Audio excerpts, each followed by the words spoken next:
வணக்கம் நம்மளே TNPSC group 4 தேர்வுக்கான எம்டிஎன் குரூப் 4 சர்வீசஸ் ஃப்ரீ பேட்ச்ல இன்றைய புவியியல் வகுப்புல நம்ம படிக்க இருக்க தலைப்பு வந்து இந்தியா அமைவிடம் மற்றும் இயற்கை அமைவுகள் அப்படின்ற தலைப்பு தான் நம்ம படிக்க இருக்கோம். இது நம்மளுடைய குரூப் 4 புவியியல் புத்தகத்துல வந்து வரிசை எண் 1ல வந்து அமைஞ்சிருக்கு. ஸோ முதல் டாபிக் நமக்கு மோஸ்ட் இம்பார்ட்டன்ட் டாபிக். ப்ரீவியஸ் இயர்ல நம்ம பல கேள்வியில் எதுவும் கேட்டிருக்காங்க, அதெல்லாம் நம்ம ஸ்டார் போட்டே கொடுத்துருக்கோம். ஸோ மேக்ஸிமம் ஸ்டார் இருக்கக்கூடிய ஒரு டாபிக் அப்படின்னா வந்து அந்த ஃபர்ஸ்ட் சாப்டர் தான் ஃப்ரெண்டு. இது முதல் பக்கத்துல தான் இருக்கு, எடுத்துக்கோங்க. இதுல நம்ம என்னென்ன துணை தலைப்புகள் வந்து படிக்க இருக்கோம் அப்படின்னு பாத்தீங்கன்னா ஃப்ரெண்ட் வந்து இந்தியா அப்படின்னும் போது இந்தியாவோட பரப்பளவு என்ன, அது உலக அளவில் ஆசிய அளவில் எத்தனாவது இடத்துல இருக்கு, அது எக்ஸாக்டா பரப்பளவு எவ்வளவு சதுர கிலோமீட்டர் வந்து மொத்த பரப்பளவில் எவ்வளவு சதவீதம் இருக்கு, இது எல்லாமே ப்ரீவியஸ் இயர்ல நம்ம கேட்டது. வந்து எடுத்தவொடனே இந்த 3 பாயிண்ட்டுமே வந்து பாத்தீங்கன்னா நமக்கு மோஸ்ட் இம்பார்ட்டன்ட் பாயிண்ட். அதுக்கடுத்து இந்தியாவின் நிலம் மற்றும் நீர் எல்லைகள் அப்படின்னு எடுத்துட்டோம்னா எந்தெந்த மாநிலங்கள் வந்து நில எல்லையை ஷேர் பண்றது, மற்ற நாடுகளோட நீர் எல்லைகள் அப்படின்னு பார்க்கும்போது அரபிக்கடல், வங்காள விரிகுடா கடல் அப்படின்றது யார் யாரோட ஷேர் பண்றோம் அப்படின்றது நமக்கு இம்பார்ட்டன்ட். வந்து அதை பார்க்க போறோம், யூனியன் பிரதேசம் சேர்த்து வந்து. ஸோ அதற்கு அடுத்து வந்து பாத்தீங்கன்னா நமக்கு கடற்கரை நீளத்தின் அடிப்படையில் வரிசைப்படுத்தி முதல் 4 அல்லது 5 மாநிலங்கள் நம்ம படிச்சுக்கணும். வந்து அது நம்ம தமிழ்நாடு எவ்வளவு நீளம் கிலோமீட்டர் வந்து இருக்கு அப்படின்றது நமக்கு இம்பார்ட்டன்ட். வந்து அது மாதிரி அண்டை நாடுகளுடன் இந்தியாவின் நில எல்லைகள் அப்படின்னு எடுத்துக்கும் போது பங்களாதேஷோட எந்தெந்த மாநிலம் யூனியன் பிரதேசம் வந்து நில எல்லை ஷேர் பண்ணுது, அதுக்கு நம்ம அந்த கோடுக்கு பேர் என்ன, எல்லை கோட்டுக்கு என்ன பேர் வச்சிருக்காங்க. மிக அதிகமான நீளம் வந்து பங்களாதேஷ் தான் அப்படின்னு பார்க்குறோம். அதுக்கு அடுத்து சைனா, பாகிஸ்தான், நேபாள், மியான்மர், பூட்டான், ஆப்கானிஸ்தான் சொல்லிட்டு ஒவ்வொரு நாட்டுக்கும் நம்ம என்ன பண்ண போறோம்னா நில எல்லை பகிரக்கூடிய மாநிலங்கள், யூனியன் பிரதேசங்கள் என்ன அப்படின்னு பார்க்க போறோம். அது மாதிரி நில எல்லை கோட்டுக்கு பேர் என்ன அப்படின்னு பார்க்க போறோம். அட்டவணையில பார்க்க போறோம். இது முக்கியமானது, இது கண்டிப்பா கேள்வி கேட்டிருக்காங்க, திருப்பி கேட்பாங்க. அடுத்து இந்தியா இலங்கை எல்லை பத்தியும், அது மாதிரி இந்தியாவும் உலகமும் இந்தியா ஏன் துணைக்கண்டம் என அழைக்கப்படுகிறது அப்படின்றது நம்ம தெரிஞ்சுக்க போறோம் படிச்சு. அதுக்கு அடுத்து இந்தியா பற்றிய தகவல்களை சிக்கிம் வந்து எந்தெந்த நாடுகளோட நில எல்லையை பகிர்ந்து கொள்கிறது, அது மாதிரி பீகார், மணிப்பூர், திரிபுரா, ஹரியானா, குஜராத், ராஜஸ்தான், தமிழ்நாடுனா வங்காள விரிகுடா கடல் தான் அப்படின்னு உங்களுக்கு தெரியும். வந்து ஸோ அதற்கு அடுத்து வந்து பாத்தீங்கன்னா நம்ம பொலிட்டிக்கல் மேப் வச்சு நம்ம இது எல்லாமே பார்க்க போறோம். அதனால உங்களுக்கு ஈஸியா நம்ம எப்பயுமே மூளை வந்து பாத்தீங்கன்னா டெக்ஸ்டா இருக்கிறதும் நம்ம செவி வழியா கேட்கறது கூட வந்து பாத்தீங்கன்னா நினைவில் கொள்றது கொஞ்சம் கடினம். ஆனா நம்ம வந்து இமேஜா படங்களா பார்க்கக்கூடியது வந்து பாத்தீங்கன்னா நல்லாவே நினைவில் கொள்ளும். அதனால நம்ம மேப் வச்சு தான் நம்ம வந்து படிக்க போறோம். இப்போ கிளாஸ் முழுக்க நம்ம மேப்பை வச்சுக்க போறோம். நீங்க ஒரு அட்லஸ் வாங்கி வச்சுக்கிட்டீங்க அப்படின்னா வந்து நல்லது. வரைபடம் இருக்கக்கூடிய அந்த அட்லஸ் இருக்குல்ல, அதை வச்சுட்டீங்க அப்படின்னா அதுல பொலிட்டிக்கல் மேப் அண்ட் பிசிக்கல் மேப்னு சொல்லுவோம். தமிழ்லயே வாங்கிருங்க, தமிழ்ல கிடைக்கக்கூடிய மேப் வாங்கிருங்க. ஸோ இயற்கை, இந்தியாவின் இயற்கை அமைப்பு அப்படின்றதையும் நம்ம வந்து நம்ம இயற்கை பிரிவுகள் அடிப்படையில் ஒரு மேப் வந்து பார்க்க போறோம். வந்து அதுக்கடுத்து அமைவிடம் பரப்பளவு அப்படின்னும் போது தீர்க்க அச்சக்கோடுகள் அப்படின்றது எப்படி இருக்கு அப்படின்னு பார்க்க போறோம். வடக்கு தெற்காக வந்து நீளம், கிழக்கு மேற்காக நீளம், வடமுனை என்ன, தென்முனை என்ன, அண்ட் கிழக்கு கோடி முனை என்ன, மேற்கு கோடி முனை என்ன அப்படின்றதையும் நம்ம பார்க்க போறோம். வந்து அதுக்கப்புறம் கடற்கரை செல்லக்கூடிய மாநிலங்கள் என்னென்ன வந்து அப்படின்னு பார்க்க போறோம். இந்தியாவோட திட்ட நேரத்தை பத்தி நம்ம டீட்டெயிலா வந்து பார்க்க போறோம். அப்புறம் இந்தியாவை 5 பெரும் பிரிவுகளா நம்ம பிரிக்கிறோம். ஒவ்வொரு பிரிவை பத்தி நம்ம படிக்க போறோம். இன்றைய வகுப்புல நம்ம படிக்க போற பிரிவுகள் வந்து வடக்கு மலைகளும் வடபெரு சமவெளிகள் அப்படின்றத நம்ம படிக்க போறோம். அதுல வடக்கு மலைகள் அப்படின்னு எடுக்கும் பொழுது வந்து டிரான்ஸ் இமயமலைன்னு சொல்லுவோம், அடுத்து இமயமலைன்னு சொல்லுவோம், அடுத்து வந்து கிழக்கு இமயமலைகள் சொல்லி மொத்தம் 3ஆ பிரிப்போம். இதுல நமக்கு அந்த இமயமலைன்றது அதுல ஒரு 3 பிரிவு உட்பிரிவு வந்து இருக்கும். அது என்ன அப்படின்னா வந்து ஹிமாத்ரி, இமாச்சல், சிவாலிக் அப்படின்னு பார்க்குறோம். வந்து ஸோ அதை பத்தி நம்ம டீட்டெயிலா இன்றைய வகுப்புல படிக்க போறோம் அப்படி பார்க்குறோம். அதே மாதிரி வடபெரும் சமவெளிகள் அப்படின்னு எடுத்துக்கும் போது வந்து எடுத்த உடனே நம்ம வந்து 4ஆ வந்து பிரிப்போம். அதாவது அதனுடைய நிலத்தோற்றம், அதனுடைய அமைப்பின் அடிப்படையில் பாபர் சமவெளி, தராய் அண்ட் பாங்கர், காதர் அப்படின்னு சொல்லிட்டு இந்த 4 சமவெளிகளை நம்ம இன்றைய வகுப்புல படிச்சு முடிக்க போறோம் அப்படி பார்க்குறோம். ஸோ மற்ற அனைத்தும் வந்து பார்த்தீங்கன்னா பார்ட் பில நாளைய வகுப்புல படிக்க இருக்கும் அப்படின்னு சொல்லி பார்க்குறோம். ஸோ வாங்க படிக்கலாம். ஸோ ஜியோகிராஃபி புக்ல ஃபர்ஸ்ட் சாப்டரே நம்ம வந்து இன்றைய வகுப்புல வந்து படிக்க இருக்கோம். ஸோ ஃபர்ஸ்ட் சாப்டர்ல வந்து பாத்தீங்கன்னா நமக்கு இருக்கக்கூடியதுல வந்து முக்கியமானதா வந்து பாத்தீங்கன்னா இந்த ஃபர்ஸ்ட் நம்ம பார்க்கக்கூடிய இந்த துணை தலைப்புகள் அனைத்துமே வந்து முக்கியமானதுதான். டோட்டலா வந்து ஜியோகிராஃபில 15 சாப்டர் இருக்கு ஃப்ரெண்ட். 15ல 8 வந்து மிக மிக முக்கியமானது. இந்த 8ல இருந்து தான் வந்து பாத்தீங்கன்னா நமக்கு மேக்ஸிமம் கொஸ்டின் வந்து கேட்டிருக்காங்க. ஸோ அது என்ன அப்படின்றது நான் போகும்போது ஒவ்வொரு டாபிக் வரும்போது எது மோஸ்ட் இம்பார்ட்டன்ட் டாபிக் அப்படின்னு சொல்லிட்டு உங்களை சொல்லி கொண்டு போறேன். வந்து மினிமம் 8 படிக்கணும், மேக்ஸிமம் அப்படின்னா ஃபுல்லாக படிச்சுட்டா நல்லது. நம்ம ஃபுல்லாக படிச்சிருவோம், அதுதான் நமக்கு நல்லது. ஒரு கேள்வி கூட நம்ம மிஸ் பண்ணக்கூடாது. கவுன்சிலிங்ல ஃபர்ஸ்ட் டே போகணும், ஃபர்ஸ்ட் ரேங்க் நீங்க எடுக்கணும் அப்படின்ற ஒரு குறிக்கோளோட இந்த வகுப்பை நீங்க பயன்படுத்திட்டீங்க அப்படின்னா சரியா இருக்கும். ஸோ நம்ம கிளாஸ் அட்டன் பண்ணி படிக்கிறது ஒரு தடவை தான் ஃப்ரெண்ட். வந்து அதே மாதிரி டெய்லி டெஸ்ட் வந்து டாபிக் வைஸ் வந்து நீங்க ஆப்ல போய் ப்ராக்டிஸ் பண்றதும் ஒரு தடவை தான். ஆனா ரிவிஷன் பண்றது தான் என்ன பண்ணணும், பல தடவை பண்ணணும் அப்படின்றத மனதில் நிறுத்துங்க. ஸோ அப்படி பண்ணினா போதும் கண்டிப்பா இந்த தேர்வை நம்ம நல்லபடியாக எழுதிடலாம் அப்படின்னு பார்க்கலாம். ஸோ வாங்க பார்க்கலாம்.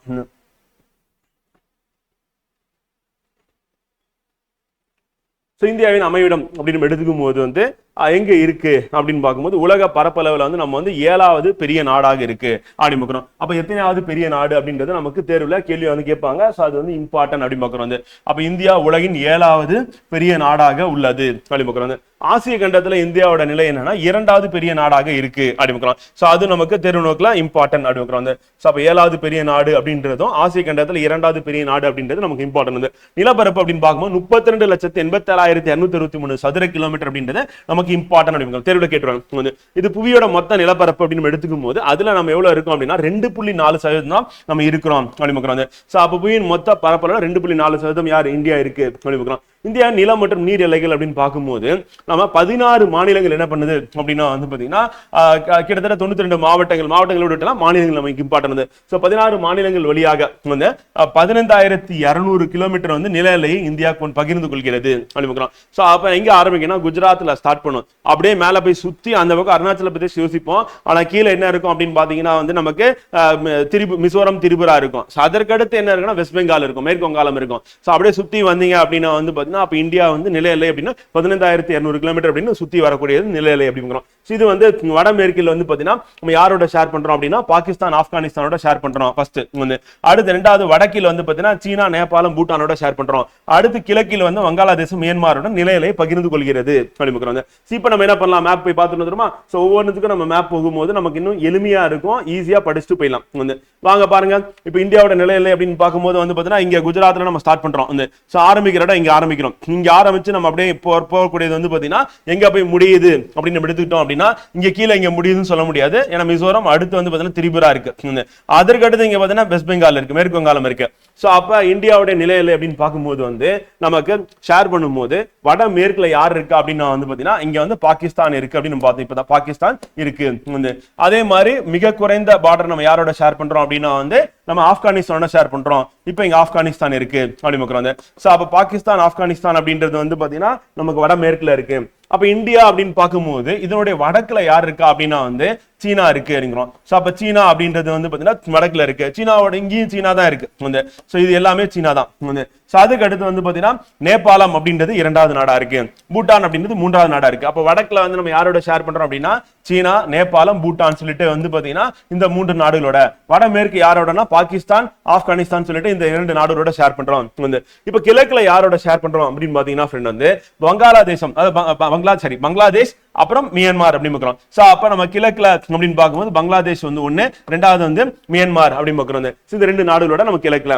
அப்ப வடமேற்குல யாரு அப்படின்னு கேட்டாங்கன்னா பாகிஸ்தான் ஆப்கானிஸ்தான், வடக்குல யாருன்னு கேட்டாங்கன்னா சைனா நேபாளம் பூட்டான் வந்து, கிழக்குல யாருன்னு கேட்டாங்கன்னா பங்களாதேஷ் மியான்மர் அப்படின்னு ஞாபகம் வச்சுக்கணும் அப்படின்னு. இது நமக்கு இம்பார்ட்டன்ட் அப்படின்னு. இதுதான் வந்து இந்தியா வந்து நில எல்லையை 15,200 கிலோமீட்டர் வந்து மற்ற நாடுகளோட பகிர்ந்து கொள்ளக்கூடியது அப்படின்னு. சோ அதுதான் நம்ம இப்ப பார்த்தது வந்து. சோ அடுத்து வந்து பாத்தீங்கன்னா நம்ம இந்தியா பொறுத்தவரையும் வந்து நம்ம 9 மாநிலங்கள் மற்றும் 4 யூனியன் பிரதேசங்கள் வந்து என்ன பண்ணா 11,098.81 கிலோமீட்டர் கடற்கரை பகுதி கொண்டது அப்படின்னு. இது நமக்கு புக்ல வந்து பாத்தீங்கன்னா ஓல்டு டேட்டா வந்து இருக்கு, இப்ப அப்டேட் பண்ணிட்டாங்க வந்து. சோ அப்ப மத்திய அரசு வந்து பாத்தீங்கன்னா சேட்டலைட் பிக்சர் எடுத்து வெளியிட்டதுல நமக்கு 9 மாநிலங்கள் மற்றும் 4 யூனியன் பிரதேசங்கள் அப்படின்னு பார்க்கும்போது நமக்கு மொத்தமா வந்து கடற்கரை நீளம் எவ்வளவுன்னு பாத்தீங்கன்னா 11,098 அப்படின்னு ஞாபகம் வச்சுக்கோங்க. சோ அது இம்பார்ட்டன்ட். கடற்கரை இது பிரதானமாக நிலப்பரப்பு கடற்கரை மெயின்லேண்ட் சொல்லுவோம் வந்து. சோ அதுல வந்து எவ்வளவு இருக்குன்னா 7,871 வந்து. அப்ப 78, 71 கூட ஞாபகம் வச்சுக்கோங்க, ஈஸியா இருக்கும். 78, 71 அப்படி சொல்லிட்டு வந்து.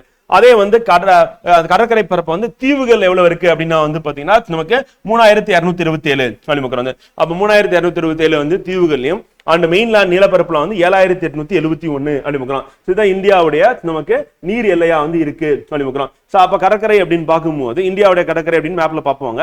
எங்க இருந்து ஆரம்பிக்குது அப்படின்னு பாத்தீங்கன்னா ஃப்ரெண்ட் வந்து குஜராத்ல இருந்து ஸ்டார்ட் ஆகுது வந்து. சோ அப்ப இந்தியாவுடைய நீர் எல்லை அப்படின்னு எடுக்கும்போது குஜராத்ல ஆரம்பிக்கக்கூடியது அப்படின்றது இங்க ஸ்டார்ட் ஆகுது வந்து. இதான் நீர் எல்லை ஸ்டார்ட் ஆகக்கூடிய பாயிண்ட் வந்து. அப்ப நீர் எல்லை இங்க நமக்கு ஆரம்பிச்சு ஃபர்ஸ்ட் மாநிலம் குஜராத் வந்து, 2வது மகாராஷ்டிரா, 3வது மறந்துட விடாது கோவா சிறிய மாநிலம், 4வது கர்நாடகம், 5வது வந்து கேரளம் வந்து. சோ அப்ப எத்தனை மாநிலங்கள் இருக்கு அப்படின்னா மேற்கு கடற்கரையில வந்து மொத்தம் 5 மாநிலங்கள் இருக்கு அப்படிங்கிறோம். கிழக்கு கடற்கரை அப்படின்னு எடுத்துக்கும் போது நம்ம திருப்பி தமிழ்நாட்டுல இருந்து ஆரம்பிக்கலாம். தமிழ்நாடு 1, ஆந்திர பிரதேசம் 2, அடுத்து ஒடிசா 3, மேற்கு வங்காளம் 4. அப்ப மொத்தம் 9 மாநிலங்கள் வந்துருச்சா? வந்து அப்ப மேற்கு கடற்கரை கிழக்கு கடற்கரைனா 9 மாநிலங்கள் வந்துருச்சு. யூனியன் பிரதேசங்கள் அப்படின்னு பார்க்கும்போது இந்த டையூ டாமன் தாத்ரா நாகர் ஹவேலி அப்படின்றத வந்து ரெண்டுத்தையும் ஒண்ணா சேர்த்துட்டாங்க. வந்து இதுதான் வந்து மெயின்லேண்ட்ல இருக்கிறது. அதுக்கு அடுத்து வந்து பாத்தீங்கன்னா புதுச்சேரி அப்படின்றது வந்து இங்க இருக்கு. அப்ப மிக நீண்ட கடற்கரையை வந்து ஷேர் பண்ணக்கூடிய மாநிலம் எதுன்னு கேட்டாங்கன்னா குஜராத் தான். ஏன்னா நல்ல நீளமா இருக்கு, கட்ச் வளைகுடா, காம்பிய வளைகுடான்னு சொல்லி இந்த வளைகுடாவா இருக்கு. ஸோ அப்ப குஜராத் எடுத்துட்டோம் அப்படின்னா பாத்தீங்கன்னா அதனுடைய நீண்ட வந்து கடற்கரை வந்து இருக்கு. இதை நான் வரைஞ்சு காட்டுறேன். ஸோ இது ஃபுல்லாவே குஜராத் வழிமுறை இங்க இருக்குது. அடுத்து இதுதான் நம்பர் 1 வந்து. அப்ப தமிழ்நாடு என்னன்னா நம்பர் 2 வந்து. இரண்டாவது நீளமான கடற்கரை கொண்ட மாநிலம் எதுனா தமிழ்நாடு. மூன்றாவது யாருன்னா ஆந்திர பிரதேசம் வழிமுக்கலாம். நாலாவது யாருன்னா மகாராஷ்டிரா வழிமுக்கலாம். சோ அப்ப நமக்கு நீளமான கடற்கரை அப்படின்னு எடுக்கும்போது ஃபர்ஸ்ட் வந்து குஜராத், ரெண்டாவது வந்து தமிழ்நாடு, மூணாவது வந்து ஆந்திர பிரதேசம் இருக்கு. இப்ப யூனியன் பிரதேசங்கள் அப்படின்னு பார்க்கும்போது நம்ம ஏற்கனவே வந்து தாத்ரா நாகர் டையூ டாமன் 1, புதுச்சேரி 2, வேற 2 யூனியன் பிரதேசம் கடற்கரை வந்து இருக்கு. யார் அப்படின்னு பாத்தீங்கன்னா 1 லட்சத்தீவு வழிமுக்கலாம், இன்னொன்னு அந்தமான் நிக்கோபார் தீவு. யூனியன் பிரதேசங்கள் அதிக வந்து கடற்கரையை கொண்ட யூனியன் பிரதேசம் எது அப்படின்னு கேட்டாங்கன்னா அது அந்தமான் நிக்கோபார் தான். ஏன்னா 527 தீவு இருக்கு. சாரி 572 தீவு இருக்கு. 572 தீவு இருக்கு. அப்ப அந்த 572 தீவு இருக்கிறதுனால அது அதிக கடற்கரை நீளம் கொண்ட யூனியன் பிரதேசமா இருக்கு. அதே வந்து மாநிலங்கள்ல மிக குறைந்த கடற்கரை வந்து கொண்ட மாநிலம் எது அப்படின்னு கேட்டாங்கன்னா கோவா தான். பாத்தீங்கன்னா தெரியுது இந்த 9 மாநிலத்துல சிறிய மாநிலம் கோவா. அப்ப கோவாவுடைய கடற்கரை வந்து சிறியதா இருக்கு. யூனியன் பிரதேசங்கள்ல மிக குறைந்த கடற்கரை நீளம் கொண்டது எதுன்னு கேட்டாங்க அப்படின்னா வந்து தீவுகளா இருந்ததுன்னா அதிகமா இருக்கும். லட்சத்தீவு அதிகமா தான் இருக்கு, டையூ டாமன் அதிகமா இருக்கு. ரொம்ப அதிகமா இருக்குது அந்தமான் நிக்கோபார், கிட்டத்தட்ட 3000 கிலோமீட்டருக்கு மேல கடற்கரை நீள பரப்பு. ஆனா புதுச்சேரி வந்து கம்மியா இருக்கு. அப்ப ஞாபகம் வச்சுக்க வேண்டியது என்ன, நீண்ட கடற்கரை கொண்ட மாநிலம் எதுன்னு கேட்டானா குஜராத், குறுகிய கடற்கரை கொண்ட மாநிலம் எது கேட்டானா கோவா. வந்து நீண்ட கடற்கரை கொண்ட யூனியன் பிரதேசம் எது கேட்டா அந்தமான் நிக்கோபார், குறுகிய கடற்கரை கொண்டது எதுன்னு கேட்டானா புதுச்சேரி. அவ்வளவுதான். தமிழ்நாடு எந்த இடத்துல இருக்குன்னா இரண்டாவது நீண்ட கடற்கரை கொண்ட மாநிலமா இருக்கு அனுப்புறோம். சோ அப்ப கடற்கரை பொறுத்தவரை இவ்வளவுதான் ஃப்ரெண்ட். வந்து நம்ம இதை படிச்சுட்டோம்னா மேப் வச்சு படிச்சுட்டோம்னா நமக்கு ஈஸியா இருக்கும், உங்களுக்கு மறக்கவே மறக்காது. இப்ப அடுத்த நம்பர் நமக்கு வந்து இம்பார்ட்டன்ட் தான். 11,098 சதுர கிலோமீட்டர், சரி 11,098 கிலோமீட்டர் நீளம் கொண்டது இந்தியால கடற்கரை நீளம் அப்படின்னு பார்க்கணும். இது நிலப்பரப்புல இருக்க கடற்கரையும் சரிதான், தீவு கூட்டத்துல இருக்க கடற்கரை ரெண்டு சேர்த்து அப்படிங்க. நிலப்பரப்பு மட்டும்னா 78 71 அப்படின்னு ஞாபகம் வச்சுக்கோங்க. அது கடற்கரைனா 3,227 அப்படின்னு நினைவுல கொண்டுங்க. சோ அது இம்பார்ட்டன்ட் அனுப்பிக்கிறோம். சோ நம்ம கேட்கறதுக்கான வாய்ப்புகள் இருக்கு அனுப்பிக்கிறோம். சோ அதற்கு அடுத்து வந்து பாத்தீங்கன்னா நம்ம மேலும் வந்து அதிகபட்சமாக யாரோட ஷேர் பண்றாங்க அப்படின்னு எடுத்துக்கிட்டோம் அப்படின்னா அதிகபட்ச நீளம் அப்படின்னு பார்க்கும்போது வங்காளதேசம் தான் வந்து பாத்தீங்கன்னா நம்ம வங்காளதேசம் பங்களாதேஷ் சரி வங்காளதேசம் தமிழ்ல சொல்லுவோம், பங்களாதேஷ் வந்து ஆங்கிலத்துல சொல்லுவோம். சோ மேற்கு வங்காளம் தான், மேற்கு வங்காளம் சொன்னாதான் நம்ம முழு மாநிலம். சோ வங்காளதேசத்துடன் வந்து பாத்தீங்கன்னா பங்களாதேஷோட நம்ம அதிகபட்ச நீளம் வந்து ஷேர் பண்றோம். சோ பங்களாதேஷ் அப்படின்னு பார்க்கும்போது 4,156 கிலோமீட்டர் நீளம் வந்து நம்ம ஷேர் பண்றோம்.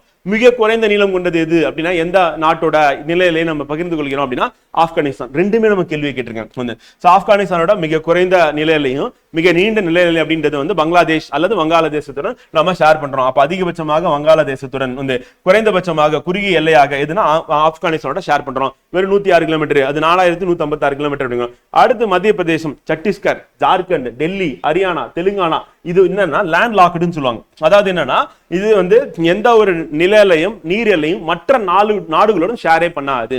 அப்ப இந்தியாவுடைய லேண்ட் லாக்டு ஸ்டேட்ஸா எது இருக்கு, நில எல்லையை வந்து பாத்தீங்கன்னா நிலத்துக்குள்ள வந்து பாத்தீங்கன்னா இருக்கக்கூடிய மாநிலங்கள், அந்த மாநிலங்களும் யூனியன் பிரதேசமும் மற்ற நாடுகளோட அல்லது கடற்கரை அப்படின்றது ஓப்பனிங் வந்து கிடையாது. அதை சுத்தி என்ன இருக்கும்னா மாநிலங்கள் தான் இருக்கும். பாப்போமா, இப்ப இதை வச்சு நம்ம போகும்போது கூட என்ன சொல்லலாம், மத்திய பிரதேஷ், சத்தீஸ்கர், ஜார்க்கண்ட் சொல்லிட்டு இந்த 3 மாநிலமும் அப்படியே நேரா இருக்கும். சோ அந்த 3 மாநிலம் அப்படின்னு நீங்க ஞாபகம் வச்சுக்கலாம். சோ அப்ப இந்த 3மே எங்க இருக்குன்னா மத்தியில இருக்கு அப்படின்னு எடுத்துக்கலாம். அடுத்து டெல்லி, ஹரியானா அப்படின்றது வடக்குல இருக்கு அப்படின்னு. அடுத்து தெற்குல வந்து தெலுங்கானா இருக்கு. அவ்வளவுதான். சோ அப்ப நம்ம குரூப்பா படிச்சாதான் நமக்கு ஈஸியா இருக்கும். ரீகால் பண்ணும்போது கரெக்டா நம்ம ரீகால் பண்ணணும், தப்பே பண்ண மாட்டோம். அப்ப மத்திய பிரதேசம், சத்தீஸ்கர், ஜார்க்கண்ட் இது வந்து பாத்தீங்கன்னா மத்தியில இருக்கு. டெல்லி, ஹரியானா வந்து வடக்குல இருக்கு. தெலுங்கானா வந்து தெற்குல இருக்கு. முடிஞ்சு போச்சு. அப்ப மொத்தம் எத்தனை இருக்கு அப்படின்னு பாத்தீங்கன்னா நம்ம மத்தியில இருக்கிறது 3, வடக்குல இருக்கிறது 2, தெற்குல இருக்கிறது 1. அப்ப மொத்தம் வந்து 6 இருக்கு அப்படின்னு பார்க்கணும். திருப்பி மேப் பார்க்கணும். சோ மேப் அடிக்கடி நம்ம பாக்குறதுனால என்ன ஆகும் அப்படின்னா ஈஸியா நமக்கு மெமரி ஆயிடும். சோ அதனால மேப் பார்க்காம நம்ம படிக்கிறது அப்படின்றது நமக்கு மெமரி ஆகிறது கொஞ்சம் கஷ்டமா இருக்கும் அப்படின்னு. இப்ப வாங்க பாருங்க, வந்து நம்ம வந்து மேல இருக்க லடாக், ஜம்மு காஷ்மீர்லாம் நில எல்லை வந்து மற்ற நாடுகளோட ஷேர் பண்ணுது. பஞ்சாப், இமாச்சல் பிரதேஷ் ஷேர் பண்ணுது. ராஜஸ்தான் வந்து உத்தரகாண்ட் ஷேர் பண்ணுது. இப்ப பாருங்க ஹரியானா அப்படின்றது லேண்ட் லாக்டு. அப்ப ஹரியானா வந்து மற்ற நாடுகளோட நில எல்லை ஷேர் பண்ணல. ஹரியானாக்கு பக்கத்துல யார் இருக்கா, டெல்லி இருக்கு. இப்ப டெல்லியும் வந்து ஷேர் பண்ணல. அப்ப ஹரியானா, டெல்லி ரெண்டுமே வந்து லேண்ட் லாக்டா இருக்கு. இது ஒரு ஜோடி, ஒரு பேர். அடுத்த பேர்ல வந்து 3 மாநிலம், அடுத்த பேர்னு சொல்ல முடியாது, 3 மாநிலம் இருக்கு. என்ன அப்படின்னு பாத்தீங்கன்னா மத்திய பிரதேசம், சத்தீஸ்கர், ஜார்க்கண்ட் வந்து. சோ மத்திய பிரதேஷ் அப்படின்னு பாத்தீங்கன்னா இதுதான் அதனுடைய நிலைநிலை, மேலேயும் இதான் அதனுடைய நிலைநிலை, கீழேயும் இதான் நிலைநிலை, அந்த கிழக்குலயும் அதான் நிலைநிலை. சத்தீஸ்கர் அப்படின்னு பாத்தீங்கன்னா வந்து அதுவும் லாக் ஆயிருக்கு, ஃபுல்லா மேலேயும் லாக் ஆயிருக்கு, அது கிழக்குல லாக் ஆயிருக்கு, மேற்குல லாக் ஆயிருக்கு. ஜார்க்கண்ட் அப்படின்னு எடுத்தா வடக்குல பீகார் இருக்கு, மேற்குல கிழக்குல வந்து மேற்கு வங்காளம் இருக்கு, வந்து மேற்குல சத்தீஸ்கர் இருக்கு, உத்தரப்பிரதேசம் இருக்கு, தெற்குல ஒடிசா இருக்கு. அப்ப இந்த 3 மாநிலங்களும் என்ன ஆயிடுச்சுன்னா லேண்ட் லாக்டு அப்படின்னு சொல்லுவோம் நம்ம ஆங்கிலத்துல. அப்ப ஹரியானா, புதுடெல்லி இது ஒரு ஜோடி, மத்திய பிரதேசம், சத்தீஸ்கர், ஜார்க்கண்ட் வந்து இது ஒரு 3மே வந்து பாத்தீங்கன்னா ஒரு குரூப். அடுத்து தெலுங்கானாவும் லேண்ட் லாக்டு. தெலுங்கானா வடக்குல யார் இருக்கா? மகாராஷ்டிரா. தெற்குல யார் இருக்கா? ஆந்திர பிரதேசம். மேற்குல யார் இருக்கா அப்படின்னா கர்நாடகா. கிழக்குல யார் இருக்கா அப்படின்னா ஆந்திர பிரதேசம் அண்ட் சத்தீஸ்கர் அப்படின்றது கிழக்குல இருக்குங்க. சோ அப்ப தெலுங்கானாவும் எப்படி இருக்குன்னா கடற்கரை ஓப்பனிங் அது கிடையாது, அதுவும் லாக்டு. இதுவும் நமக்கு வந்து கேட்பாங்க. அப்ப நமக்கு இருக்கக்கூடிய யூனியன் பிரதேசம் ஒண்ணு வந்து பாத்தீங்கன்னா என்னன்னா நிலநிலை நீரலை பகிர்ந்து கொள்ளாதது. அதான் வந்து யாருன்னா கேபிட்டல் டெரிட்டரின்னு சொல்லுவாங்க. சோ அது வந்து டெல்லி அப்படின்னு வந்து. மாநிலங்கள் அப்படின்னு பார்க்கும்போது மத்திய பிரதேசம் அப்படின்னு பார்க்கிறோம் வந்து. சோ அதே மாதிரி சிறிய மாநிலங்கள் அப்படின்னு எடுத்துட்டா சத்தீஸ்கர், ஜார்க்கண்ட், ஹரியானா, தெலுங்கானா. பெரிய மாநிலம் மத்திய பிரதேசம், சத்தீஸ்கர், ஜார்க்கண்ட் அப்படி ஞாபகம் வச்சுக்கோங்க. ஹரியானா, டெல்லி ஈஸியா இருக்கும். சவுத்துல வந்து தெலுங்கானா மட்டும்தான். மற்ற மாநிலங்கள்ல இருந்து கேரளா, தமிழ்நாடு, ஆந்திர பிரதேசம், கர்நாடகா, ஒடிசா, மகாராஷ்டிரா எல்லாமே வந்து கடற்கரை எல்லை வந்து இருக்கு.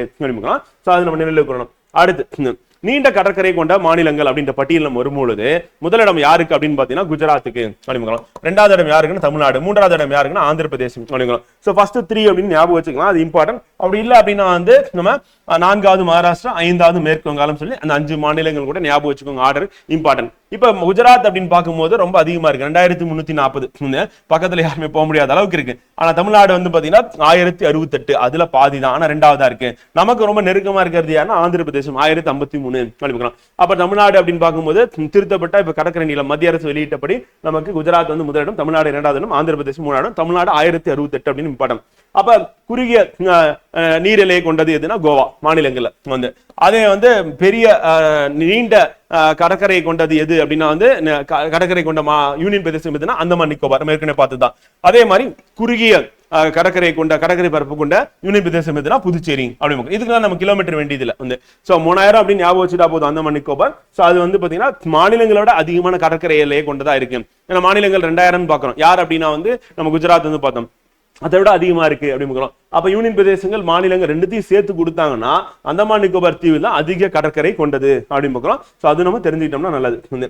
அதுக்கு அடுத்து முக்கியமானது நம்ம ஸ்டார் போட்டு இருக்கிறது எல்லாமே முந்தைய ஆண்டுல கேட்டாங்க, திருப்பி கேட்பாங்க. சோ அதன் அடிப்படையில் நம்ம படிச்சுக்கிட்டோம் அப்படின்னா நல்லது அப்படின்னு பார்க்கிறோம். இப்ப அண்டை நாடுகள் அப்படின்னு பார்க்கும்போது இந்தியா நிலையில பங்களாதேஷ் அப்படின்னு எடுத்துட்டா இதான் வந்து நீண்ட எல்லை கொண்டது அப்படின்னு பார்க்கிறோம். கிலோமீட்டர் விட்டுலாம். சோ கிலோமீட்டர் வந்து பாத்தீங்கன்னா புத்தகத்துல ஒரு மாதிரி இருக்கு, நம்ம கவர்மெண்ட் கொடுக்குற டேட்டால ஒரு மாதிரி இருக்கு. சோ அதனால அது விட்டுலாம். 5 மாநிலங்கள் அப்படின்னு பார்க்கும்போது யாரோட பார்டர் ஷேர் பண்ணா பங்களாதேஷோட ஷேர் பண்றாங்க, வங்காளதேசத்துடன் அப்படின்னு. யார் யார் அது அப்படின்னா வந்து பாத்தீங்கன்னா மேற்கு வங்காளம், அஸ்ஸாம், மேகாலயா, திரிபுரா, மிசோரம். இதையே நம்ம என்ன பண்ணுவோம், மேப் வச்சு தான் படிக்கணும் அப்படிங்களா. சோ மேப் பார்த்தோம்னா நமக்கு ரொம்ப எளிமையா இருக்கும். சோ மேப் பார்த்துட்டு நம்ம வர்றது வந்து நல்லது. வாங்க பார்ப்போம். இப்ப பங்களாதேஷ் அப்படின்னு நம்ம எடுத்துக்கிறோம். சோ அப்ப வங்காளதேசம் அப்படின்னு எடுத்துக்கிட்டோம் அப்படின்னா இதான் வங்காளதேசம் வந்து. இதை சுத்தி இருக்கக்கூடியது அப்படின்னு பாத்தீங்கன்னா ஃபர்ஸ்ட் யார் இருக்கா அப்படின்னா வந்து மேற்கு வங்காளம் இருக்கு அப்படின்னு. சோ மேற்கு வங்காளம் அப்படின்னு நம்ம எடுத்துக்கிட்டோம்னா வேற கலர்ல போறேன்.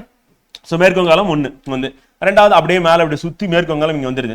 2வது யார் இருக்கா அப்படின்னா அஸ்ஸாம் இருக்கு வந்து 2. 3வது யார் இருக்கா அப்படின்னா வந்து மிசோரம் மேற்கு வங்காளத்துல வந்து இங்க திரிபுரா, அதுக்கப்புறம் தான் மிசோரம் வர முடியும் கீழே. சோ அப்ப 3வது யார் இருக்கா அப்படின்னா திரிபுரா.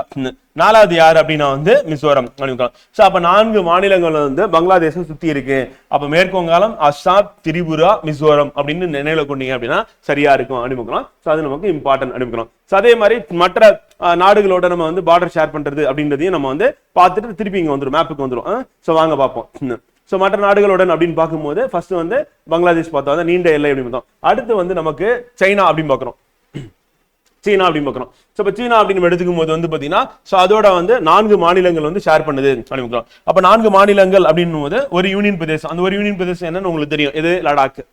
4 மாநிலங்கள் அப்படின்னு எடுத்துக்கும் போது யாரெல்லாம் வருவா, இப்ப லடாக் வந்து ஒரு யூனியன் பிரதேசம் அப்படின்னு பார்க்கிறோம். 4 மாநிலங்கள் வந்து பாத்தீங்கன்னா நமக்கு இமாச்சல் பிரதேஷ், உத்தரகாண்ட், சிக்கிம், அருணாச்சல பிரதேசம் அப்படின்னு. இது 4மே வந்து சைனாவோட நமக்கு பார்டர் ஷேர் பண்ணக்கூடிய மாநிலங்களா இருக்கு அப்படிங்களா. அதுக்கடுத்து முக்கியமான இன்னொரு பாயிண்ட் என்னன்னா பங்களாதேஷ் அப்படின்றது வந்து அந்த எல்லை கோட்டுக்கு பேர் என்ன, சர் சிரில் ராட்க்ளிஃப் கோடு அப்படின்னும். இது நம்ம சொல்லுவோம் ராட்க்ளிஃப் கோடு அப்படின்றது நமக்கு ரொம்ப முக்கியமான ஒரு வார்த்தையா இருக்கு. அவரு தான் வந்து இந்த எல்லை கோடு வந்து நிர்ணயம் பண்றாரு அப்படின்னு. அதை மெக்மோகன் கோடு அப்படின்னு யாரை சொல்லுவோம் அப்படின்னா வந்து சைனாக்கும் இந்தியாவுக்கு இடையில இருக்கக்கூடிய கோடு. இந்த கோடை எப்ப போடுறாங்க, இது வந்து சுதந்திரம் வாங்கும்போது போடுறாங்க. வந்து 1947 வந்து நம்ம பார்ட்டிஷன் பண்றாங்க, இந்தியா பாகிஸ்தான் சொல்லிட்டு 2 நாடுகளா பிரியுது. அதுல கிழக்கு பாகிஸ்தான் தான் பங்களாதேஷ் அப்படின்னு பார்க்கணும். இப்ப மெக்மோகன் கோடு வந்து 1913-14 இந்த சிம்லா ஒப்பந்தத்தில் வந்து கிரேட் பிரிட்டனுக்கும் திபெத்துக்கும் இடையிலான எல்லை ஒப்பந்தத்தை தான் மெக்மோகன் கோடு அப்பே போட்டுட்டாங்க 1913-14 அப்படின்னு. சோ அப்ப நம்ம இந்த 4 மாநிலம் ஒரு யூனியன் பிரதேசம் சொன்னல, சோ அது என்னன்னு பார்த்துட்டு வந்துருமா வாங்க. சைனாவுடைய எல்லை அப்படின்னு பார்க்கும்போது சைனா அப்படின்னு பார்த்தீங்கன்னா சீனா மேல இருக்கு. அப்ப லடாக் அப்படின்றது என்னன்னா யூனியன் பிரதேசம் அப்படின்னு. அப்ப லடாக் யூனியன் பிரதேசத்துல நம்ம இதை 1ன்னு போட்டுக்கலாம். அப்ப மாநிலங்கள் அப்படின்னு எடுத்துட்டோம் அப்படின்னா எந்தெந்த மாநிலங்கள் வருது, முதல் மாநிலமே எதுனா இமாச்சல் பிரதேஷ் அடிமுக்கிறோம். ரெண்டாவது வந்து என்னன்னா உத்தரகாண்ட் அடிமுக்கிறோம், இது சைனாவோட. வந்து 3வது மாநிலம் என்ன அப்படின்னா வந்து சிக்கிம் அடிமுக்கிறோம். 4வது மாநிலம் என்ன அப்படின்னா வந்து அருணாச்சல பிரதேசம் அடிமுக்கிறோம். சோ அது கீழே இருக்க நாகாலாந்து வந்து மியான்மரோட பார்டர் ஷேர் பண்ணும். அப்ப அது வராது. அப்ப 4 மாநிலம் பிளஸ் ஒரு யூனியன் பிரதேசம் அப்படின்றதா நமக்கு சைனாவுடைய பார்டர் ஷேர் பண்றாங்க அப்படிமுக்கிறோம். சோ அது நமக்கு தேர்வு நோக்குல வந்து இம்பார்ட்டன்ட் அடிமுக்கிறோம். சோ அதுக்கு அடுத்து 2வது நாடு வந்து பார்த்தாச்சு. 3வது நாடு பாகிஸ்தான். பாகிஸ்தானோட நம்ம ஷேர் பண்றது வந்து பாத்தீங்கன்னா மொத்தம் எத்தனை அப்படின்னா வந்து 3 மாநிலங்கள் 2 யூனியன் பிரதேசம் 2 யூனியன் பிரதேசங்கள் அடிமுக்கிறோம். 2 யூனியன் பிரதேசம்னா உங்களுக்கு என்னன்னு தெரிஞ்சிருக்கும் இந்நேரத்துக்கு. ஒன்னு என்னது, ஒன்னு வந்து ஜம்மு காஷ்மீர், இன்னொன்னு லடாக் அப்படிமுக்கிறோம். அதை கரெக்டா போட்டுருங்க, அதுல பிரச்சனையே இருக்காது. அதே மாதிரி கீழே இருந்து ஆரம்பிச்சு அதை கூட கரெக்டா சொல்லிடுங்க. பாகிஸ்தான் பார்டர் பொறுத்தவரை உங்களுக்கு குழப்பமே இருக்காது. ஏன்னா குஜராத் அப்படின்னு ஆரம்பிச்சு அதுக்கு மேல போனா ராஜஸ்தான் இருக்கு உங்களுக்கு தெரியும், அதுக்கு மேல போனீங்கன்னா பஞ்சாப் இருக்குன்னு தெரியும். அப்ப 3 மாநிலங்கள் அப்படின்னு பார்க்கும்போது குஜராத் ஃபர்ஸ்ட், 2வது ராஜஸ்தான், கீழே தெற்குல இருந்து மேற்குல போறோம், 3வது வந்து பஞ்சாப். அப்ப யூனியன் பிரதேசங்கள் எத்தனை இருக்குன்னா 2 இருக்கு. ஒன்னு ஜம்மு காஷ்மீர், இன்னொன்னு லடாக் அப்படின்னு சொல்லி 2ஆ பிரிச்சுட்டாங்க அப்படிங்கிறோம். நம்ம சுதந்திரம் வாங்கும்போது 1947 ராட்கிளிஃப் தான் என்ன பண்றாரு, அந்த எல்லை கோடு அப்படின்னு நிர்ணயம் பண்றாரு. அப்ப போட்டதான் சர் சிரில் ராட்கிளிஃப் கோடு அப்படின்னு. ராட்கிளிஃப் அப்படின்ற வார்த்தை வந்து நமக்கு இம்பார்ட்டன்ட் அப்படிங்கிறோம். சோ பாகிஸ்தான் நம்ம திருப்பி பார்ப்போம், மேப் போயிட்டு நேபாளமும் பாகிஸ்தானும் சேர்த்து பார்த்தலாம். இப்ப நேபாளம் அப்படின்னு சுத்தி நம்ம தான் சரௌண்ட் பண்ணிருப்போம். வந்து மொத்தம் எத்தனை மாநிலங்கள், 5 மாநிலங்கள் இருக்கு வந்து. சோ அப்ப நேபாளத்துடைய மேற்குல யார் ஃபர்ஸ்ட் ஆரம்பிக்கிறாங்கன்னா உத்தரகாண்ட், அடுத்து கீழே தெற்குல வந்து பாத்தீங்கன்னா உத்தரப்பிரதேஷ், அடுத்து தெற்குல இன்னொரு மாநிலம் பீகார், அதுக்கு அடுத்து கிழக்குல யார் இருக்கா அப்படின்னா வந்து பாத்தீங்கன்னா மேற்கு வங்காளம் இருக்கும், சிக்கிம் இருக்கும். 2 மேற்கு வங்காளம் கீழே இருக்கும், சிக்கிம் வந்து மேல இருக்கும். அப்ப 4, 5 அப்படி இருக்கிறோம். இப்ப நம்ம பாகிஸ்தானும் நேபாளம் வந்து பாத்தீங்கன்னா மேப்ல பாத்துட்டு வந்துருமா, வாங்க பார்ப்போம். இப்போ பாகிஸ்தான் அப்படின்னு எடுத்துக்கிட்டீங்கன்னா ஃப்ரெண்ட் வந்து எங்க இருந்து ஆரம்பிக்குது அப்படின்னு பாத்தீங்கன்னா குஜராத்ல இருந்து ஆரம்பிக்குது வந்து. சோ அப்ப முதல் மாநிலம் எது அப்படின்னா குஜராத் அப்படின்னு சொல்லுவாங்க. சோ அப்ப குஜராத் வந்து பாத்தீங்கன்னா ஃபர்ஸ்ட் ஸ்டேட்டா இருக்கு. 2வது யாருன்னா ராஜஸ்தான், 3வது யார் அப்படின்னா பஞ்சாப் வந்து. அப்ப 3 மாநிலங்கள் அப்படின்றது யாருன்னா பாகிஸ்தானோட ஷேர் பண்றோம். யூனியன் பிரதேசங்கள் எது இருக்குன்னா ஜம்மு காஷ்மீர் இருக்கு, லடாக் இருக்கு. அப்ப இது ரெண்டுமே வந்து நம்ம என்ன சொல்றோம், யூனியன் பிரதேசம் அப்படின்னு நம்ம சொல்லுவாங்க. சோ அப்ப ஜம்மு காஷ்மீர் லடாக் அப்படின்றது யூனியன் பிரதேசமா இருக்கு அப்படின்னு நினைவு வச்சுக்கணும். இப்ப அடுத்து வந்து பாத்தீங்கன்னா நேபாளம். நேபாளம் அப்படின்னு எடுத்துக்கிட்டா வந்து ஒரு சிறிய நாடு தான், ஆனா சுத்தி நம்ம தான் சரௌண்ட் பண்ணிருக்கோம் நேபாள். அதோட வடக்குல யாரு இருக்குன்னா சைனா இருக்கு. இப்ப உத்தரகாண்ட் அப்படின்னு ஃபர்ஸ்ட், 2வது யாரு இருக்குன்னா இந்த கிரீன் கலர்ல இருக்கிறது உத்தரப்பிரதேசம், 3வது யாருன்னு பாத்தீங்கன்னா பீகார் வந்து, 4வது யாரு அப்படின்னா கீழ இருந்து இப்படி போனோம்னா மேற்கு வங்காளம் ஃபர்ஸ்ட் வந்துடும். ஏன்னா மேற்கு வங்காளம் மேல வரையும் போகும், மேல டார்ஜிலிங் அப்படின்னு சொல்லிட்டு மேற்கு வங்காளத்துல கோடை வாசஸ்தலம் வந்து இருக்கு அப்படிங்கிறோம். அது இமயமலையில இருக்கு, அப்ப சிக்கிமுக்கு கீழே இருக்கு அப்படிங்கிறோம். சோ அப்ப 4வதா இருக்கிறது என்னன்னா நம்ம இந்த மேற்கு வங்காளத்தை சொல்லுவோம். 5வது யார் இருக்காங்கன்னா சிக்கிம் இருக்கு அப்படின்னு. சோ அப்ப சுத்தி அப்படியே சரௌண்ட் பண்ணி நேபாள சுத்தி 5 மாநிலங்கள் காணப்படுகிறது அப்படின்னு. சோ அது நமக்கு இம்பார்ட்டன்ட் அப்படின்னு. சோ அதுக்கு அடுத்து நம்ம வந்து நாடுகள் வந்து பார்க்க வேண்டியது வந்து மியான்மர் இருக்கு, அப்புறம் பூட்டான் இருக்கு, ஆப்கானிஸ்தான் இருக்கு. வாங்க பார்ப்போம். மியான்மர் அப்படின்னு பார்க்கும்போது எல்லாமே வடகிழக்கு மாநிலங்கள் தான். மொத்தம் எத்தனை மாநிலம் இருக்கு, 4 மாநிலம் இருக்கு. அப்படியே அந்த ஆர்டரா நார்த் டு சவுத் நம்ம சொன்னோம், வடக்குல இருந்து தெற்கு நோக்கி சொன்னோம்னா ஃபர்ஸ்ட் மாநிலம் எது வரும், அருணாச்சல் பிரதேஷ் வரும். அதுல உங்களுக்கு எந்த சந்தேகம், அடுத்தடுத்து தான் நமக்கு தெரியாது. அப்ப நீங்க என்ன பண்ண, மேப்பை பாத்தீங்கன்னா கண்டிப்பா மனப்பாடம் பண்ணலாம். ஃபர்ஸ்ட் அருணாச்சல் பிரதேஷ், 2வது நாகாலாந்து, 3வது மணிப்பூர், 4வது வந்து பாத்தீங்கன்னா மிசோரம். அப்ப அந்த ஆர்டர் அப்படின்னு பார்க்கும்போது ஃபர்ஸ்ட் வந்து நம்ம என்ன சொல்லணும் அப்படின்னா வந்து அருணாச்சல பிரதேஷ்ல இருந்து ஆரம்பிக்கும், 2வது வந்து நாகாலாந்து, 3வது வந்து மணிப்பூர், 4வது மிசோரம். அப்ப 4 மாநிலங்கள் அப்படின்றது வந்து பாத்தீங்கன்னா மியான்மருக்கு இந்தியாவுக்கும் நடுவில் எல்லையிலே காணப்படுகிறது. அப்ப அங்க இந்த நேபாளம் அப்படின்றது இந்த கோடு, அந்த எல்லை கோடு அப்படின்றது எப்ப போட்டாங்க அப்படின்னா ஆங்கிலேய நேபாள போர் அப்படின்னு நடக்குது. ஏன்னா ஆங்கிலேயர்கள் வந்து கொஞ்சம் கொஞ்சமா இந்தியா வந்து பாத்தீங்கன்னா கேப்சர் பண்றாங்க. அப்ப இந்திய துணை கண்டத்துல எது இருக்கு, நேபாளம் இருக்கு. அப்ப நேபாளத்தை வந்து அவங்க போர் அப்படின்னா 1816 போர்ல கையெழுத்திட்ட சுகோலி அப்படின்ற ஒப்பந்தத்தை தொடர்ந்து இந்த எல்லை கோடு நிறுவப்பட்டது. அப்ப குர்கா அப்படின்ற ரெஜிமெண்ட்டும் ஆங்கிலேயர்கள் படையில வந்து உருவாகுது வந்து. அப்ப அந்த சுகோலி அப்படின்ற ஒரு ஒப்பந்தம் வந்து போடுறாங்க. அப்ப சுகோலி ஒப்பந்தம் அப்படின்றது 1816 யார் யாருக்கு இடையே போடப்பட்டதுன்னா ஆங்கிலேயர்களுக்கும் நேபாளிகளுக்கும் இடையே போடப்பட்டது. அப்ப போர் நடந்தது, அந்த போர்ல நிறுவப்பட்டது. அப்ப எல்லை கோடு.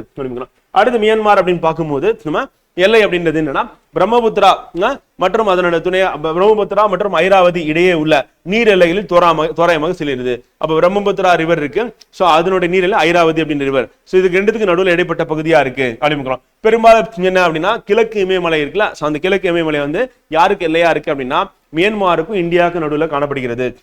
அப்ப இயற்கையான நிலையில தான் இருக்கு அப்படின்னு இது யாருமே பார்டர் வந்து பிரிக்கல அப்படின்னு. அடுத்து பூட்டான் 4 மாநிலங்கள் இருக்கு அப்படின்னு. சோ பூட்டானை சுத்தி அப்படின்னு பார்க்கும்போது பூட்டானுடைய மேற்குல வந்து சிக்கிம் ஆரம்பிக்கும்.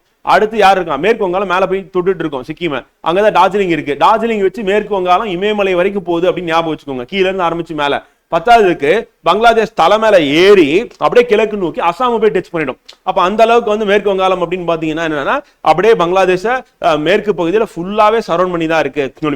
சோ அப்ப நமக்கு பூட்டான் அப்படின்னு எடுத்துக்கிட்டோம் அப்படின்னா மேல சிக்கிம், அடுத்து மேற்கு வங்காளம் வந்துடும்.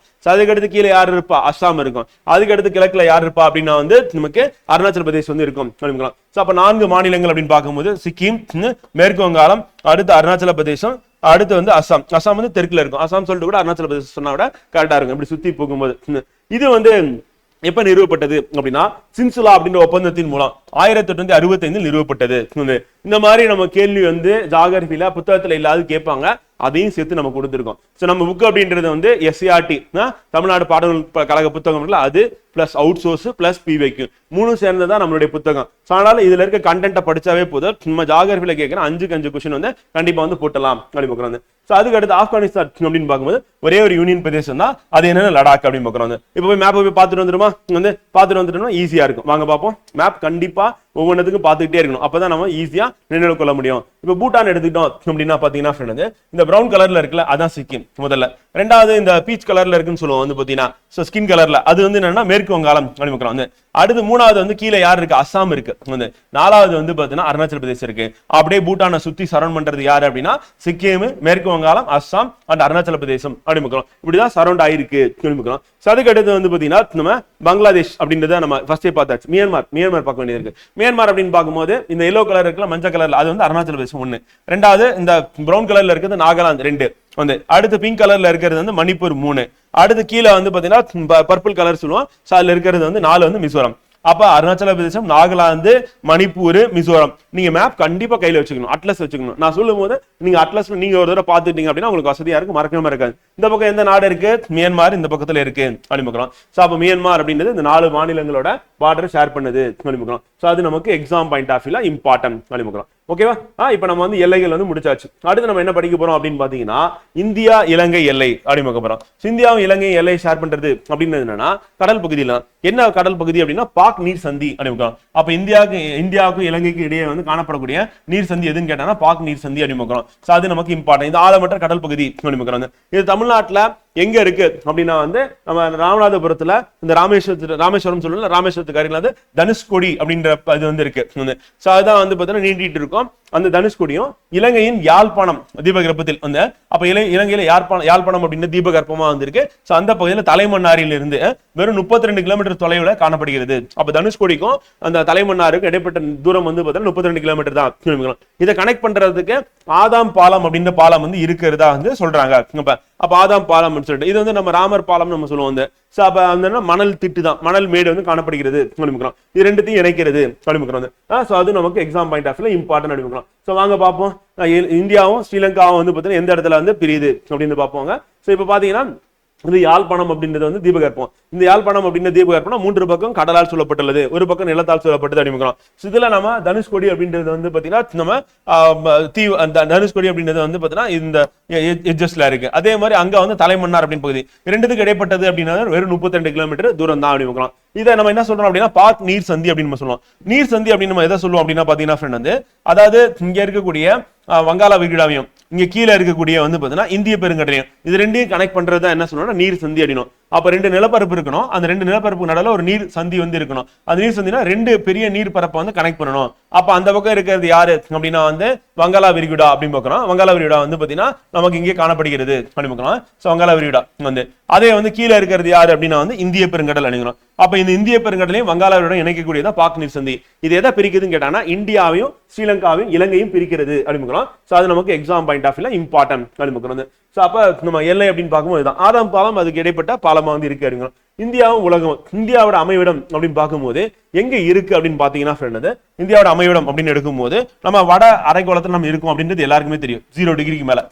ஆனா இன்னொன்னு ஞாபகம் வச்சுக்கணும், நம்ம வட அரைக்கோளத்துல இருக்கிறது அப்படின்னு மட்டும் இல்லாம இந்த தீர்க்க கோடு அப்படின்னு 0 டிகிரி எங்க போயிட்டு இருக்குன்னா லண்டன்ல போயிட்டு இருக்கு. வந்து லண்டனுக்கு அருகாமையில கிரீன்விச் அப்படின்னு ஒரு கிராமத்துல போயிட்டு இருக்கு. சோ அப்ப அந்த வில்லேஜ் வந்து சோ அதுக்கு கிழக்குல தான் நம்ம வந்து இருக்கோம். அப்ப இந்தியா எங்க இருக்கு அப்படின்னா ஒண்ணு வடக்கு தெற்கு சொல்லிடுவோம். வந்து அதே மாதிரி கிழக்கு இது வந்து மேற்குன்னு சொல்லுவோம். வந்து அப்ப வடகிழக்குல தான் இந்தியா இருக்கு.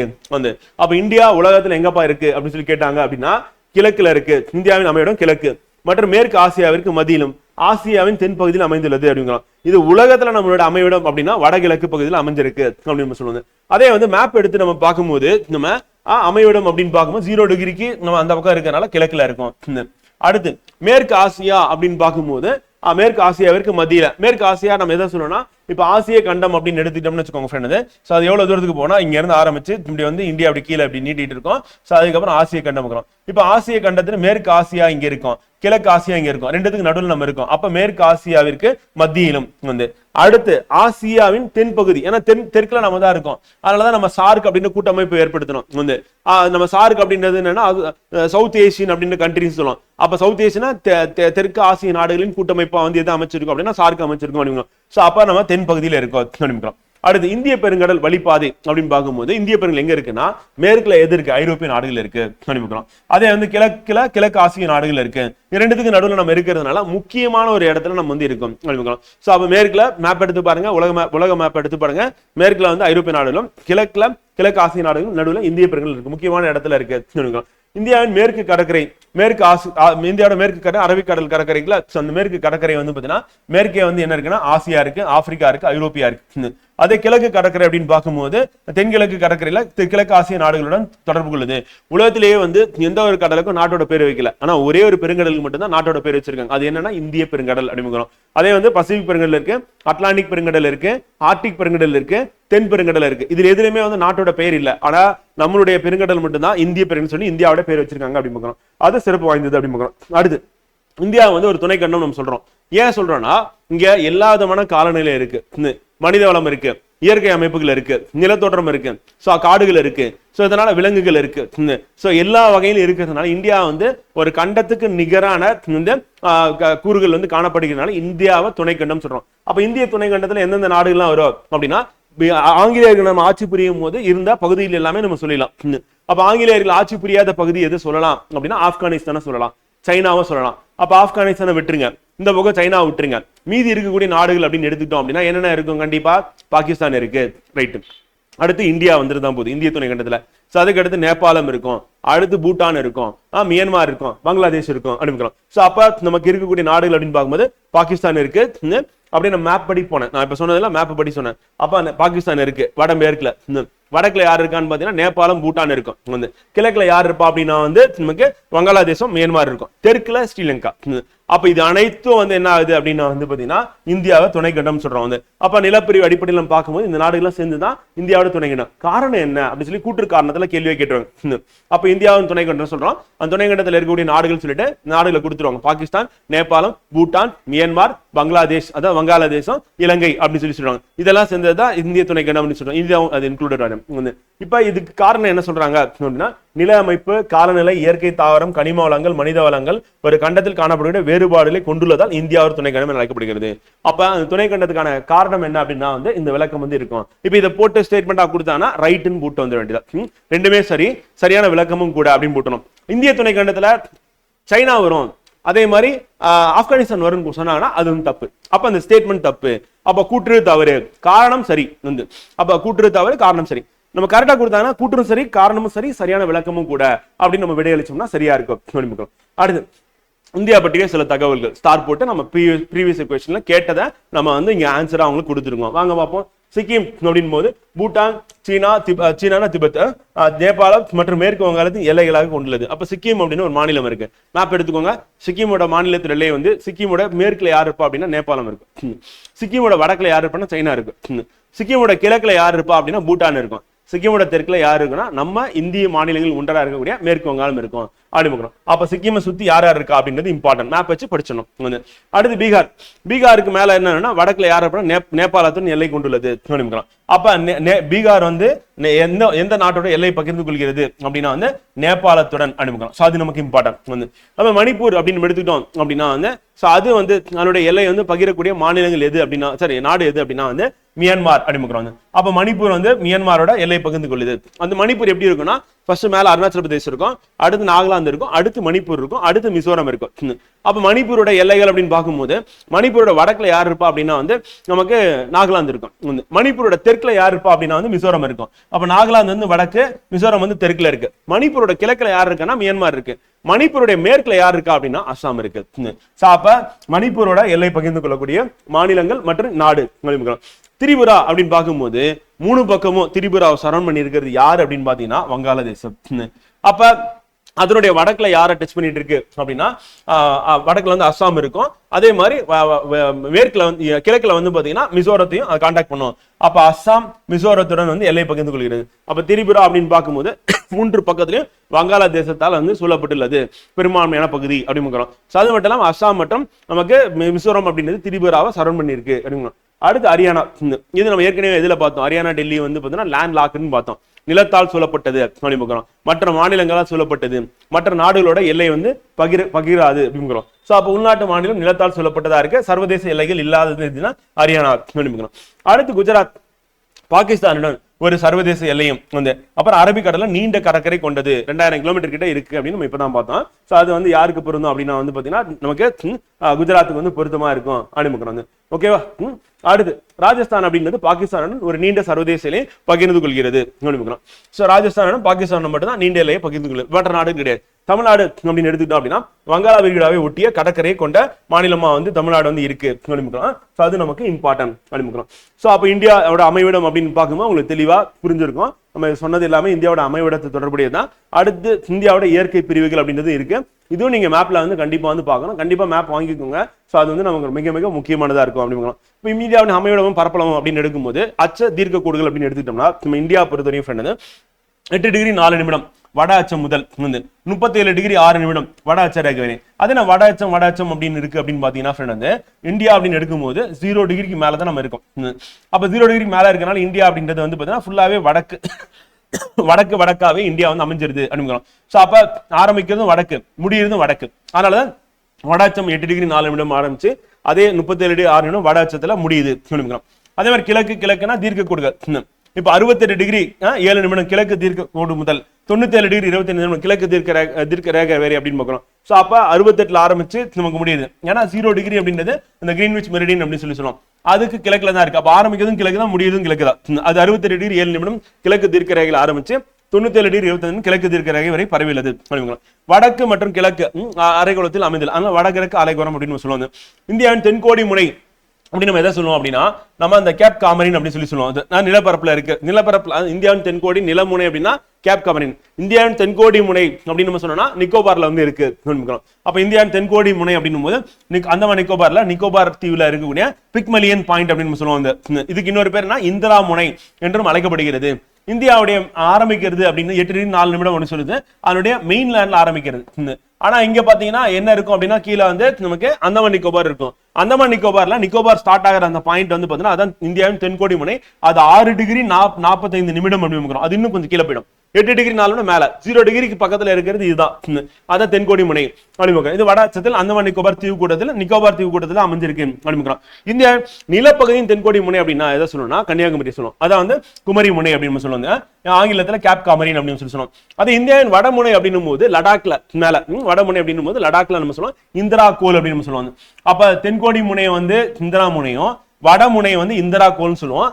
நிலப்பரப்புல தென்கோடி முனை அப்படின்னும் போது தென்முனை அப்படின்னும் போது தென்கோடின்னு சொன்னா குமரி முனையை வந்து சொல்லுவோம் அப்படின்னு பார்க்கிறோம். சோ அது நமக்கு இம்பார்ட்டன்ட்.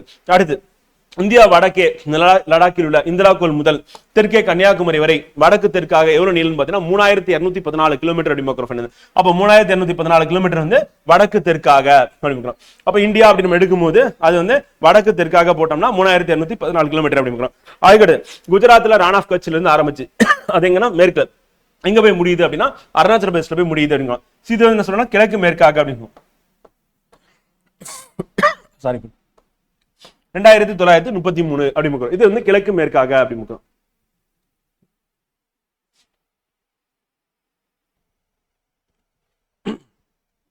ஓகே ஃப்ரெண்ட், அடுத்து வந்து பார்த்தீங்கன்னா 23 டிகிரி வட அச்சமான கடகரேகை என்ன பண்ண இந்தியாவை என்ன பண்ணுது இரு சம பகுதிகளாக பிரிக்கிறது அப்படி பார்க்கிறோம். அப்படிதான் நம்ம படிப்போம். இரு சம பகுதிகளாக பிரிக்கிறது. இது என்ன பண்ணுதுன்னா வடக்கு இருக்கிற பகுதியை வந்து பார்த்தீங்கன்னா மிதவெப்ப மண்டலமா இருக்கும், தெற்கு இருக்கிற பகுதி வந்து வெப்பமண்டலமா இருக்கும். அப்ப 23 டிகிரி அப்படின்றது வந்து வட அச்ச ரேகை அப்படின்னு சொல்லுவோம். ஸோ அதை வந்து கடகரேகைன்னு சொல்லுவோம். இது முக்கியமான ஒரு கோடு. வந்து நம்ம கடகரேகை அப்படின்றது வந்து பார்த்தீங்கன்னா நமக்கு இந்த உலகத்துல எடுத்துட்டோம் அப்படின்னா வந்து 0 டிகிரி அப்படின்னு பூமத்திய ரேகை சொல்லுவோம் ஃப்ரெண்ட். அதுக்கு அடுத்து 23 டிகிரி அப்படின்றது கடகரேகை, இது வடக்குல இருக்கிறது. அதே மாதிரி 23 டிகிரி அப்படின்றது தெற்குல இருக்கிறது. ஸோ அப்ப இது வந்து மகர ரேகைன்னு சொல்லுவோம். அப்ப கடக ரேகை வந்து மேல இருக்கு, மகர ரேகை அப்படின்றது வந்து கீழே இருக்கு, ஸோ பூமத்திய ரேகை அப்படின்றது நடுவில் இருக்கு அப்படி முக்கிறோம். ஸோ அப்ப நம்ம மொத்தம் 3 கோடுகள் அச்சு கோடுகள் வந்து போயிட்டு இருக்கு அப்படி முக்கிறோம். ஸோ இப்போ தென்பகுதி என்ன சொல்லுவோம்னா வெப்பமண்டலம் அப்படின்னு சொல்லுவாங்க. அதே வடப்பகுதி என்ன சொல்லுவோம்னா மிதவெப்ப மண்டலம் அப்படி முக்கிறோம். ஸோ அப்ப இந்தியாவை இந்த கடக ரேகை வந்து வடப்பகுதி மிதவெப்ப மண்டலம், தெற்கு பகுதி வெப்பமண்டலமாகவும் இருசம பாகமாக பிரிக்கிறது.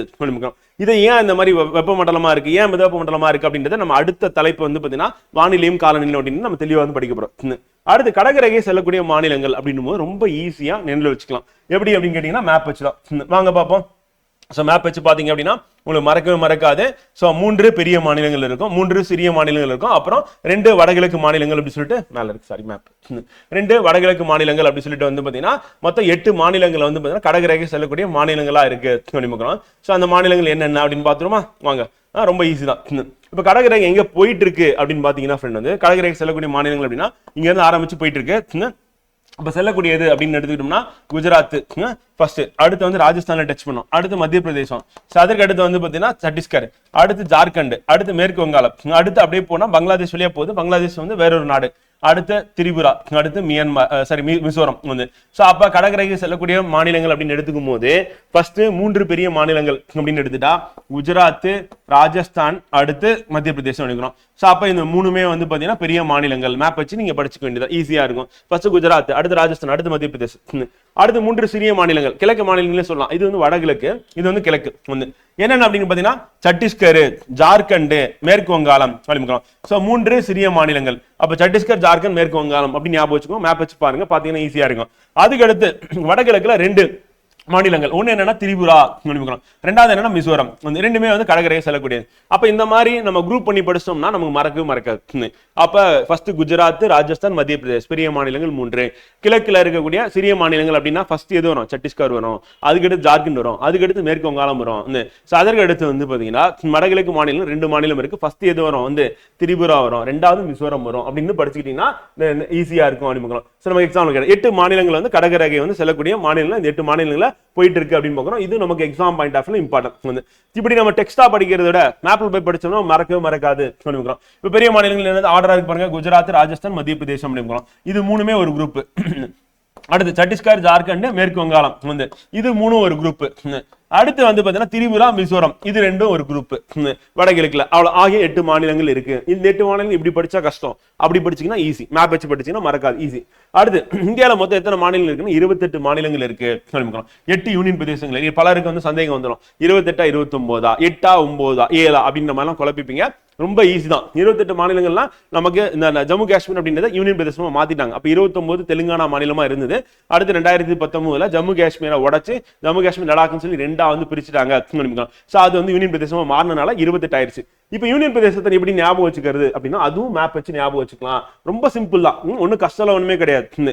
வாங்க மேப் பார்ப்போம். நம்ம ஜோடி ஜோடியா ஞாபகம் வச்சுட்டோம் அப்படின்னா மறக்கவே மறக்காது. எப்படி அப்படின்னு பாத்தீங்கன்னா ஃப்ரெண்ட் ஃபர்ஸ்ட் வந்து பாத்தீங்கன்னா ஒரு ஜோடி என்னப்பா அப்படின்னு கேட்டீங்கன்னா நம்ம இது சொல்லலாம், ஜம்மு காஷ்மீர் லடாக் வந்து சொல்லலாம். அப்ப முதல் ஜோடி அப்படின்னு பார்க்கும்போது என்ன சொல்லலாம், ஒன்னு ஜம்மு காஷ்மீர், ரெண்டாவது வந்து லடாக். அப்ப 1 2 அப்படின்னு பார்க்கணும். இது 2 என்னன்னா ஒரு ஜோடி. அடுத்து யாரு அப்படின்னு பாத்தீங்கன்னா இங்க வந்து சண்டிகார். சண்டிகார் வந்து யாருக்கு தலைநகரா இருக்கு, பஞ்சாபுக்கும் ஹரியானாக்கும் அதுவும் தலைநகர். அப்ப சண்டிகார் இருக்கு, இது ஒரு ஜோடி. அடுத்து இங்க புதுடெல்லி இருக்கு, அப்ப இது 2 ஜோடி. அப்ப 3 4 அனுப்பிக்கலாம். அப்ப மேல யாரு, ஜம்மு காஷ்மீர் லடாக், இது ஒரு ஜோடி. அடுத்து வந்து பாத்தீங்கன்னா அடுத்த பேர், அடுத்த ஜோடி வந்து சண்டிகாரும் புதுடெல்லி, இது ஒரு ஜோடி. அதுக்கு அடுத்த பேர் யாரு அப்படின்னு பாத்தீங்கன்னா நம்ம டையூ டாமன் தாத்ரா நாகர் ஹவேலி அப்படிங்கிறோம். இது வந்து என்னன்னா 5வது. இந்த பக்கம் இது வந்து மேற்கு கடற்கரையில இருக்கு. கிழக்கு கடற்கரையில இருக்கா புதுச்சேரி இருக்கு. இது 6வது கணிக்கிறோம். அடுத்து தீவு கூட்டங்களா இருக்கிறதுனது 7வது வந்து லட்சத்தீவு. 8வது யாரு அப்படின்னா வந்து நம்ம அந்தமான் நிக்கோபார் தீவு கூட்டங்கள், இது 8.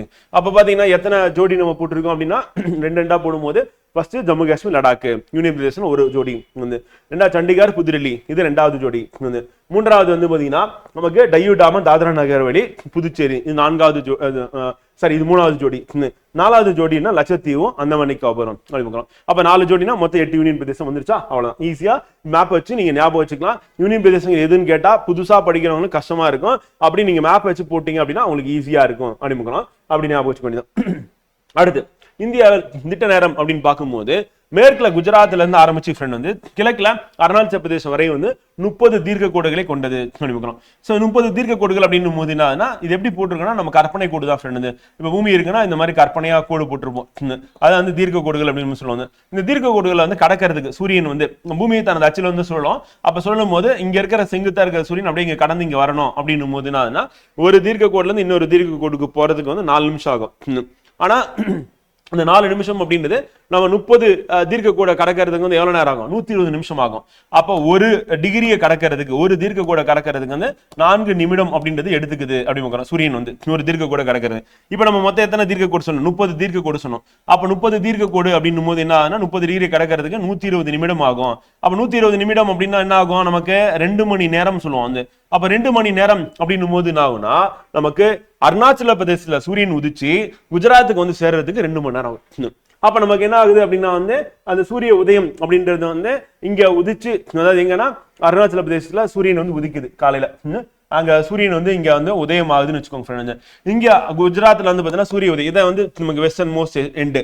அப்ப இங்க சூரியன் உதிக்கிறதுக்கு என்ன ஆகுதுன்னா நமக்கு 2 மணி நேரம் டைம் டிஃபரன்ஸ் வந்து ஆகுது. அப்ப பார்க்கும்போது என்ன ஆகுது? இப்ப உதாரணத்துக்கு நம்ம அருணாச்சல பிரதேச இருக்க டைமை வந்து ஃபாலோ பண்ணணும்னு சொல்லிடுறோம். அப்ப காலையில 6 மணிக்கு இங்க சூரியன் உதிக்குது, 6 AM அப்படின்னு. அப்ப குஜராத்ல சூரியன் எத்தனை மணிக்கு உதிக்கும்? 8 மணிக்கு தான் உதிக்கும். அப்ப 8 மணின்னும் போது என்னடா அது காலைல 8 மணிக்கு சூரியன் உதிக்குது அப்படின்னும் போது யாராலும் ஏத்துக்க முடியாது. அப்படி இல்ல, குஜராத்ல இருந்தா நம்ம கனெக்ட் பண்ண போறோம் அப்படின்னா குஜராத்ல 6 மணிக்கு சூரியன் உதிக்குதுன்னு வச்சுக்கோங்க. அப்ப அருணாச்சல பிரதேசத்துல எத்தனை மணிக்கு உதிச்சிருக்கும்? 2 மணி நேரத்துக்கு முன்னாடியே உதயம் ஆயிருக்கும். அப்ப 4 மணி 4 AM. அப்ப 4 மணிக்கு சூரியன் உதயம் போது என்ன? அப்ப 4 மணிக்கு நீங்க எழுந்திருக்கிற மாதிரி இருக்கும் சூரியன் உதிக்கும் போது வந்து. அப்ப ஸ்கூலுக்கு போறோம்னா 6 மணிக்கு ஸ்கூலுக்கு போற மாதிரி இருக்கும் வந்து. அப்ப ஆபீஸ்க்கு எத்தனை மணிக்கு போவீங்க? 7 மணிக்கு போவீங்க.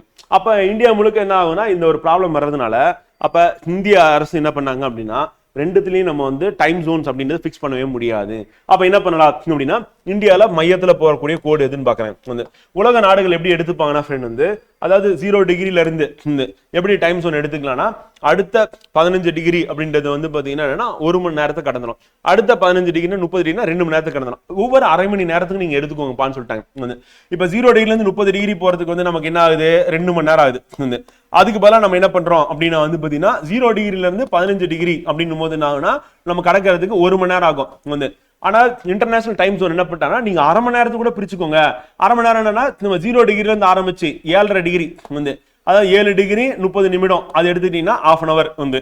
ஸோ அப்ப என்ன பண்ணா ஒவ்வொரு நாடு வந்து நீங்க எப்படி வச்சுக்கலாம் டைம் ஜோன் அப்படின்னா ஒன்னு 7.5ல வச்சுக்கலாம் வந்து, 0 டிகிரில இருந்து 7.5 வந்து, அடுத்து 15, அடுத்து 22.5, அடுத்து 30 வந்து அப்படி வச்சுக்கலாம். அப்ப டைம் ஜோன் வைக்கும் போது ½ hour டிஃபரன்ஸ்ல நீங்க வச்சுக்கோங்கன்னு சொல்லிட்டாங்க.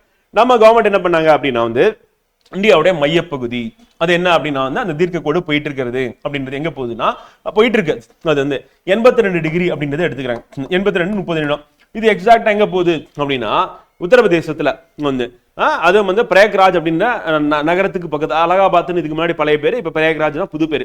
பிரயாக்ராஜ் அப்படின்ற நகருக்கு பக்கத்துல மிர்சாபூர் அப்படின்ற பிளேஸ்ல என்ன ஆகுதுன்னா அந்த 82 டிகிரி போயிட்டு இருக்கு. அதுதான் இந்தியாவின் திட்ட நேரம். இப்ப ஏன் இதை வச்சாங்க அப்படின்னா இப்ப உதாரணத்துக்கு இங்க வந்து சூரியன் உதிக்கக்கூடிய நேரம் அப்படின்னு நம்ம எடுத்துக்கிட்டோம் அப்படின்னா இங்க 6 மணின்னு வச்சுப்போம், 6 AM வச்சுப்போம். அப்ப அருணாச்சல பிரதேசத்துல எத்தனை மணிக்கு சூரியன் உதிச்சிருக்கோம்? 5 மணிக்கு உதிச்சிருக்கோம், 5 AM வந்து. குஜராத்ல இந்த வெஸ்டர்ன் மோஸ்ட் அந்த பகுதியில் வந்து பாத்தீங்கன்னா மேற்கு எல்லையா நம்ம எடுத்துக்கும் போது அந்த இடத்துல 7 மணி. அப்ப நம்ம வந்து 2 மணி நேரம் டிஃபரன்ஸ் பரவாயில்ல, 1 மணி நேரம் பரவாயில்ல, அதுவும் அட்ஜஸ்ட் பண்ணிப்பாங்க. எங்கன்னா குஜராத்ல அட்ஜஸ்ட் பண்ணிப்பாங்க, அருணாச்சல பிரதேசம் அட்ஜஸ்ட் பண்ணிப்பாங்க. மற்ற மாநிலங்கள் அப்படின்னு பார்க்கும்போது என்ன ஒரு ½ hour முன்னாடி, ஒரு ½ hourக்கு அப்புறமா அப்படின்ற மாதிரி இருக்கும். அப்ப மேற்குல இருந்து கிழக்கு நோக்கி பூமி சுத்துறதுனால என்ன ஃபர்ஸ்ட் கிழக்குல சூரியன் உதிச்சு அதுக்கப்புறம் தான் மேற்குல உதிக்குது அப்படிங்கிறோம். இதுதான் நம்ம இதுல புரிஞ்சுக்க வேண்டிய புரிதல இருக்கு அப்படிங்கிறோம். இப்ப நம்ம பாயிண்ட்டுக்கு வருவோம். என்ன பாயிண்ட் அப்படின்னா இப்போ இந்தியாவின் திட்ட நேரம் அப்படின்னு நம்ம எடுத்துக்கிட்டோம்னா நினைச்சுக்கோங்க ஃப்ரெண்ட். ஸோ அது எப்படி கால்குலேட் பண்றாங்க அப்படின்னா கிழக்கில் உள்ள அருணாச்சல் பிரதேஷ் மேற்கில் உள்ள குஜராத் வரை 2 மணி நேரம் முன்னதாக சூரியன் உதிக்கிறது. அப்போ குஜராத் டு அருணாச்சல் பிரதேஷ் அப்படின்னு நம்ம போடும்போது 2 மணி நேரம் ஆயிருது. இந்த நேர வேறுபாட்டை தவிர்ப்பதற்காக நம்ம இந்தியாவின் தீர்க்க ரேகை அப்படின்னா 82 டிகிரி நம்ம ஏற்கனவே பார்த்தோம். என்ன பார்த்தோம் அப்படின்னா வந்து பாத்தீங்கன்னா இந்தியாவின் அச்சக்கோடுகள் அப்படின்னு ஆரம்பிக்கும் போது கிழக்குல நமக்கு எங்கன்னா குஜராத்ல ஆரம்பிச்சு மேற்குல அருணாச்சல் பிரதேஷ்ல போய் முடியறது அப்படின்றது 68 டிகிரில ஆரம்பிச்சு 97 டிகிரில முடியுது. இப்ப 68 டிகிரில வச்சாலும் நமக்கு வந்து 68 டிகிரி குஜராத்ல வைக்கணும்னு அர்த்தம், 97 டிகிரினா அருணாச்சல் பிரதேஷ்ல வைக்கணும்னு அர்த்தம். 2 மணி நேரம் டிஃபரன்ஸ் இருக்கு, அதனால அது வேணாம் அப்படின்ட்டு இது ரெண்டுத்துக்கு நடுவுல என்னப்பா ஃபிக்ஸ் பண்ணிருக்கோம் அப்படின்னா 82 டிகிரி 30 நிமிடம் அப்படின்றத நம்ம ஃபிக்ஸ் பண்ணிருக்கோம். இது எப்படி வந்தது அப்படின்னா இதுல ஒரு 7.5 கழிச்சு பாருங்க. கழிச்சிங்கன்னா உங்களுக்கு என்ன வரும் 75 வரும். அப்ப இதுக்கு முன்னாடி இருக்கிற டைம் என்னன்னா 75 அப்படி 75 டிகிரி. இந்த 82க்கு அடுத்து போனீங்கன்னா இது 90 டிகிரி. அப்ப இன்டர்நேஷனல் டைம் ஜோன்ஸ் என்ன பண்றாங்கன்னா நீங்க 7.5 நீங்க பிரிச்சுட்டு போனா அரை மணி நேரம் டிஃபரன்ஸ் இருக்கும். நீங்க அதை யூஸ் பண்ணிக்கோங்க. இப்ப பாகிஸ்தான் என்ன பண்ணிட்டாங்க அப்படின்னா 75 எடுத்துக்கிட்டாங்க பாகிஸ்தான். ஏன்னா அவங்களுக்கு என்ன ஆச்சு அப்படின்னா அந்த இன்டர்நேஷனல் டைம் ஜோன்ஸ் அப்படின்னா பாகிஸ்தான் நம்மளோட கிரிக்கெட் மேட்ச் பாத்தீங்கன்னா நமக்கு என்ன டைம் சொல்லிருப்போம்னா 4 மணின்னு போட்டிருப்பாங்க, ஈவினிங் நடக்குது ஸ்டார்ட் ஆயிருச்சுக்கோங்க. பாகிஸ்தான் டைம் 4 போட்டிருப்பாங்க. ஏன்னா அவங்க 75 டிகிரி ஃபாலோ பண்றாங்க, நம்ம பாத்தீங்கன்னா 82 டிகிரி ஃபாலோ பண்றோம். இப்போ ஆஸ்திரேலியா ஒரு மேட்ச் நடக்குதுன்னு வச்சுக்கோங்க ஃப்ரெண்ட். நமக்கும் ஆஸ்திரேலியாவுக்கும் இந்த டைம் ஜோன்ஸ் டிஃபரன்ஸ் இருக்கு. நமக்கு முன்னாடி ஆஸ்திரேலியால சூரியன் உதிச்சிடும்.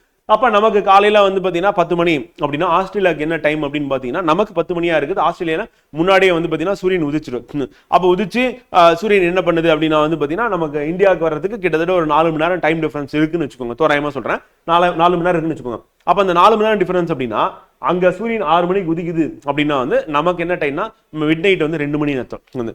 நமக்கு 10 மணினா ஆஸ்திரேலியால என்ன இருக்கும் டைம் அப்ப மத்தியானம் ஆயிடும். அப்ப நமக்கு 10 மணி அப்படின்னு வச்சுக்கிட்டோம்னா ஆஸ்திரேலியால டைம் ஸ்டார்ட் ஆகுறது. ஆஸ்திரேலியால ஏற்கனவே 4 மணி நேரம் அகடா இருக்கு, அப்ப அங்க மத்தியானம் 2 மணி இருக்கும். சோ இதுதான் பாத்தீங்கன்னா டைம் டிஃபரன்ஸ் அப்படின்னு பாக்குறோம். இந்த டைம் ஜோன்ஸ் அப்படின்றது நம்ம திருப்பியும் மேப் வச்சு பார்க்கலாம். சோ அப்ப என்ன ஆகுது நமக்கு எதை சூஸ் பண்றோம் அப்படின்னு கேட்டீங்கன்னா நம்ம இந்தியால 82 டிகிரி 30 நிமிடம் அப்படி பார்க்கிறோம். இது எங்க போயிட்டு இருக்கு அப்படின்னா உத்தரப்பிரதேசத்துல நமக்கு மிர்சாபூர் அப்படின்றது அலகாபாத் இப்ப பிரயாக்ராஜ் அப்படின்ற பேர் பார்க்கிறோம். சோ அதன் வழியா போயிட்டு இருக்கு. அப்ப கிழக்கு தீர்க்க ரேகையின் தலை நேரம் இந்திய திட்ட நேரமாக இருக்கு.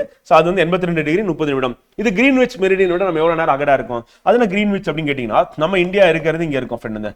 நம்ம 0 டிகிரிக்கு மேலதான் இருக்கும், வடக்குல இருக்கும். அது கிரீன்விச் மெரிடியன் அந்த 0 டிகிரின்னு சொல்லுவோம். இது எங்க போயிட்டு இருக்குன்னா கிரீன்விச் அப்படின்னு ஒரு கிராமம் எங்க இருக்குன்னா இங்கிலாந்துல லண்டன் பக்கத்துல இருக்கு. சோ அதுக்கும் நமக்கும் உள்ள டிஃபரன்ஸ் அப்படின்னு பாத்தீங்கன்னா இதான் 82 டிகிரி 82 டிகிரி 30 நிமிடம். இது 0 டிகிரி. அப்ப இதுல எத்தனை 15 இருக்கு அப்படின்னு பாத்தீங்கன்னா இந்த 82க்குள்ள எத்தனை 15னா 5 × 15 போட்டீங்கன்னா என்ன வரும் உங்களுக்கு 75 வரும். அப்ப 5 15னா 5 மணி நேரம் அப்படின்னு நம்ம எடுத்துக்கலாம். அடுத்து ஒரு 7.5 டிகிரி அப்படின்றது நமக்கு இருக்கு. 75ல ஒரு 7.5 கூட்டிங்கன்னா 82 வந்துடும். அப்போ ஒரு அரை மணி நேரம். சோ அப்ப நமக்கு எவ்வளவு ஆகுது அப்படின்னா இந்த 75 டிகிரிக்கு பாத்தீங்கன்னா 75 டிகிரி அப்படின்றது கடக்கிறதுக்கு சூரியன் எவ்வளவு நேரம் எடுத்துக்கணும் 5 மணி நேரம் எடுத்துக்கும். இன்னொரு ஒரு 7.5 டிகிரி கடக்கிறதுக்கு எவ்வளவு நேரம் எடுத்துக்கணும் அரை மணி நேரம். அப்ப நம்ம எவ்வளவு நேரம் அகடா இருக்கும் அப்படின்னா 5.5 மணி நேரம் முன்பாக இருக்கும். அப்படின்னா என்ன அப்படின்னா உதாரணத்துக்கு நம்ம இப்போ மத்தியானம் 12 மணி எங்கன்னா 12 வச்சுப்போம், இன்னும் வசதியா இருக்கும். 12 மணி மத்தியானம் நமக்கு 12 மணி 12:30. அப்ப இது நமக்கு லண்டன்ல என்ன டைம் இருக்கும் அப்படின்னு சொல்லி கேட்டீங்கன்னா அப்படியே நம்ம என்ன பண்ணணும், நமக்கு இப்பதான் 12 ஆயிருக்கு. ஆனா அவங்களுக்கு சூரியன் உதிக்கிறது அப்படின்றது நம்மளை கம்பேர் பண்ணி நமக்கு தான் ஃபர்ஸ்ட் சூரியன் உதிக்கும். உதிச்சு நமக்கு இப்போ உச்சி வெயில் வந்துருச்சு 12 வந்துருச்சு. இப்ப லண்டன்ல என்ன நிலைமை அப்படின்னா அப்படியே பின்னாடி போனோம் 5.5 மணி நேரம். அப்ப 12னா 10ல இருந்து ஆரம்பிச்சீங்கன்னா என்ன ஆகும் நமக்கு 2.5 மணி நேரம் அப்படின்னு பாக்கணும். அப்ப 10க்கு பின்னாடி போனோம் 8. அப்ப காலையில 8 மணி அப்படின்றது எங்க சரி 10ல இருந்து ஆரம்பிச்சுன்னா 2.5. அதுக்கு கீழே போனீங்கன்னா 3 மணி நேரம் போனோம், 5.5 மணி நேரம். அப்ப 7. அப்ப காலையில 7 மணி அப்படின்றது லண்டன்ல. அப்ப லண்டன்ல 7 AM அப்படின்றது நமக்கு என்னன்னா 12:30. இன்னும் புரியுமா சொன்னா நமக்கு 6 மணிக்கு சூரியன் உதிக்குது. லண்டன்ல என்னவா இருக்கும் டைம் அப்படின்னு பாத்தீங்கன்னா மிட் நைட் 1 மணியா இருக்கும். அப்ப லண்டனை பொறுத்த 1 மணி நேரம். இது அமெரிக்கா எடுத்தீங்கன்னா 12 மணி நேரம். நமக்கு அமெரிக்காவுக்கு நமக்கு பாத்தீங்கன்னா ஈவன் நமக்கு எவ்வளவு நேரம் டிஃபரன்ஸ் அப்படின்னா 24 ஹவர்ஸ் டிஃபரன்ஸ் வரும். அதாவது நம்ம அமெரிக்கா நம்ம இந்த பக்கம் இருக்குன்னா அமெரிக்கா அப்படியே அந்த சைடு இருக்கு அப்படின்னு பாக்குறோம். சோ அந்த அளவுக்கு டைம் டிஃபரன்சஸ் அப்படின்றது அமெரிக்காவும் நமக்கு இருக்கு. ஈவன் நம்ம அந்த தீர்க்க கோடுகள் அப்படின்னு பார்க்கும்போது பசிபிக் பெருங்கடல தான் போயிட்டு இருக்கும். அந்த டேட் லைன் சொல்லுவோம். அதை பன்னாட்டு தேதி கோடு அப்படின்னு சொல்லுவோம். அது வந்து என்ன சொல்லணும்னா 180 டிகிரி கிழக்கு மேற்கு தீர்க்க கோடு, ஒரே கோடு தான் 180 டிகிரி. உலகம் வந்து உருண்டு தான். அப்ப 0 டிகிரில ஆரம்பிச்சு 180 இந்த பக்கம் போகும் கிழக்குல, 0 டிகிரி ஆரம்பிச்சு மேற்குல 180 டிகிரி, ரெண்டு ஒன்னா போயிட்டு எங்க சேரும்னா பசிபிக் பெருங்கடல போய் சேரும். அதை பன்னாட்டு தேதி கோடு அப்படின்னு அது 180 டிகிரி கிழக்கு 180 டிகிரி மேற்கு தீர்க்க கோடு அப்படின்னு வந்து. இப்ப நமக்கும் அமெரிக்காவுக்கும் என்னன்னா ஒரு 12 மணி நேரம் டிஃபரன்சஸ் வந்து இருக்கும். அப்ப 12 மணி நேரம் டிஃபரன்சஸ் அப்படின்னு நம்ம சொல்லும் பொழுது அமெரிக்கா இப்ப நமக்கு டைம் வந்து 12 வந்து மதியானம் அப்படின்னா அமெரிக்கால மிட் நைட் 12. அப்ப அந்த அளவுக்கு வந்து பாத்தீங்கன்னா நமக்கு அவங்களுக்கு டிஃபரன்சஸ் இருக்கும் வந்து. அப்ப காலையில நமக்கு மார்னிங் அவங்களுக்கு நைட்டு, நமக்கு நைட் ஆகும்போது அப்பதான் அவங்களுக்கு மார்னிங் வந்து டே வந்து ஸ்டார்ட் ஆகும் வந்து. அப்ப நம்ம வந்து ஈவினிங் வந்து ஒரு 6 PM அப்படின்னு நம்ம வந்து ஆஃபீஸ் முடிச்சு ஸ்கூல் முடிச்சுட்டு நம்ம காலேஜ் முடிச்சுட்டு வீட்டுக்கு போறாங்க அப்படின்னா, வேலையை முடிச்சுட்டு போறாங்க அப்படின்னா அங்க காலையில 6 மணிக்கு அப்பதான் சன்ரைஸ் ஆகும் வந்து. ஸோ அப்போ அந்த டே ஸ்டார்ட் ஆகுதுங்க, நம்ம டே வந்து எண்ட் ஆகுறது அப்படின்னு பார்க்கணும். ஸோ அந்த அளவுக்கு டைம் டிஃபரன்சஸ் வந்து இருக்கும். காரணம் என்ன, சூரியன் வந்து உதிச்சு கொஞ்சம் கொஞ்சமா என்ன பண்ணார், சூரியன் அப்படியே போவார். இப்போ இந்தியா இங்க இருக்கு, அமெரிக்கா இங்க இருக்கு வந்து. அப்ப இந்தியாவுக்கு அமெரிக்காவுக்கு வந்து பாத்தீங்கன்னா 12 மணி நேரம் டிஃபரன்ஸ் 12 hours இருக்கும். அப்ப நம்ம குதிச்சு அங்க போறதுக்கு 12 மணி நேரம் ஆகுது அப்படின்னு. இதை நம்ம புரிஞ்சுக்க வேண்டியது. இந்தியாவின் அச்ச மற்றும் தீர்க்க கோடுகள் நீள்வாக்கு அளவு தோராயமாக 30 டிகிரி. அப்ப அச்சம் மற்றும் நீள்வாக்கு அளவுனா தீர்க்க கோடு அப்படின்னு பார்க்கும்போது தீர்க்க கோடும் சரி அச்சக்கோடும் சரி ரெண்டுமே என்னன்னா தோராயமா நம்ம எவ்வளவு சொல்லலாம் 30 டிகிரி சொல்லலாம். எப்படி சொல்றோம் வாங்க பாருங்க. 8 டிகிரில ஆரம்பிச்சு 37 டிகிரில முடியுது வந்து. 8 டிகிரி 4 37 டிகிரி 6 டிஃபரன்ஸ் என்னன்னா தோராயமா 30 டிகிரி சொல்லலாம். 68 டிகிரில ஆரம்பிக்குது 97 டிகிரில முடியுது, இதுவும் தோராயமா என்ன பண்ணலாம் 30 டிகிரின்னு சொல்லலாம். அப்ப நம்ம இந்தியாவுடைய அச்சக்கோடும் தீர்க்க கோடும் வந்து தோராயமாக எத்தனை டிகிரி டிஃபரன்ஸ் இருக்கு அப்படின்னா வந்து 30 டிகிரி டிஃபரன்சஸ் இருக்கு அப்படிங்கிறோம். சோ இதுதான் நமக்கு எக்ஸாம் பாயிண்ட் ஆஃப்ல இம்பார்ட்டன்ட் அப்படிங்கிறோம். சோ இப்போ புரிஞ்சிருக்கும்னு நினைக்கிறேன். இந்தியாவின் முக்கிய இயற்கை பிரிவுகள் அப்படின்றத வந்து இதனுடைய தொடர்ச்சி வந்து நம்ம நாளைய வகுப்புல படிப்போம். சோ நாளைய வகுப்புல இதனுடைய தொடர்ச்சி நம்முடைய இயற்கை பிரிவுகள் அப்படின்னு பார்க்கும்போது வடக்கு மலைகள், வடபெரும் சமவெளிகள், தீபகற்ப பீடபூமி, கடற்கரை சமவெளிகள், தீவுகள் அப்படின்றத நம்ம நாளை வகுப்புல பார்த்துட்டோம் அப்படின்னா இந்த தலைப்பு முடிஞ்சிடும். மிக முக்கியமான தலைப்பு, கண்டிப்பா இதுல இருந்து ஒரு கேள்வி வருது நம்ம கிளாஸ்ல எடுக்கிறதுல இருந்து தான் வருது டெஃபினட்டா. குரூப் 4 எக்ஸாம்ல இந்த வகுப்பு நீங்க அட்டன் பண்ணீங்க, இன்னைக்கு நாளைக்கு அட்டன் பண்ணா ஒரு கேள்வி நீங்க கண்டிப்பா வந்து போட்டுருவீங்க. 1.5 மார்க் கன்ஃபார்ம். ஒவ்வொரு மார்க்கும் நம்ம முக்கியம். அதுதான் வந்து நீங்க போஸ்டிங் எடுக்க முடியுமா எடுக்க முடியாதா, கவுன்சிலிங்ல முதல் நாள் போறதுக்கு வேணா ஒரு மார்க்ல எத்தனை பேர் இருப்பாங்க, ஏற்கனவே சொன்னதா 600-700 பேர் இருப்பாங்க ஒரே ஒரு மார்க்ல மட்டுமே வந்து ரேங்க் வந்து. அப்ப அந்த 600-700 பேர் பின்னாடி தள்ளணும் அப்படின்னும் போது நம்ம ஒவ்வொரு வகுப்பு முக்கியம். சோ வகுப்பு அட்டன் பண்றது ஒரு தடவை தான், படிக்கிறது ஒரு தடவை தான், ரிவிஷன் தான் மல்டிபிள் டைம்ஸ் வந்து பண்ணணும் அப்படிக்கலாம். நாளைக்கு இந்த டாபிக் முடிச்ச உடனே ஆப்ல போயிட்டு டெய்லி டெஸ்ட் பிராக்டிஸ் பண்ணிட்டீங்க அப்படின்னா கரெக்டா இருக்கு. சோ நாளை வகுப்புல சந்திப்போம். நன்றி, வணக்கம்.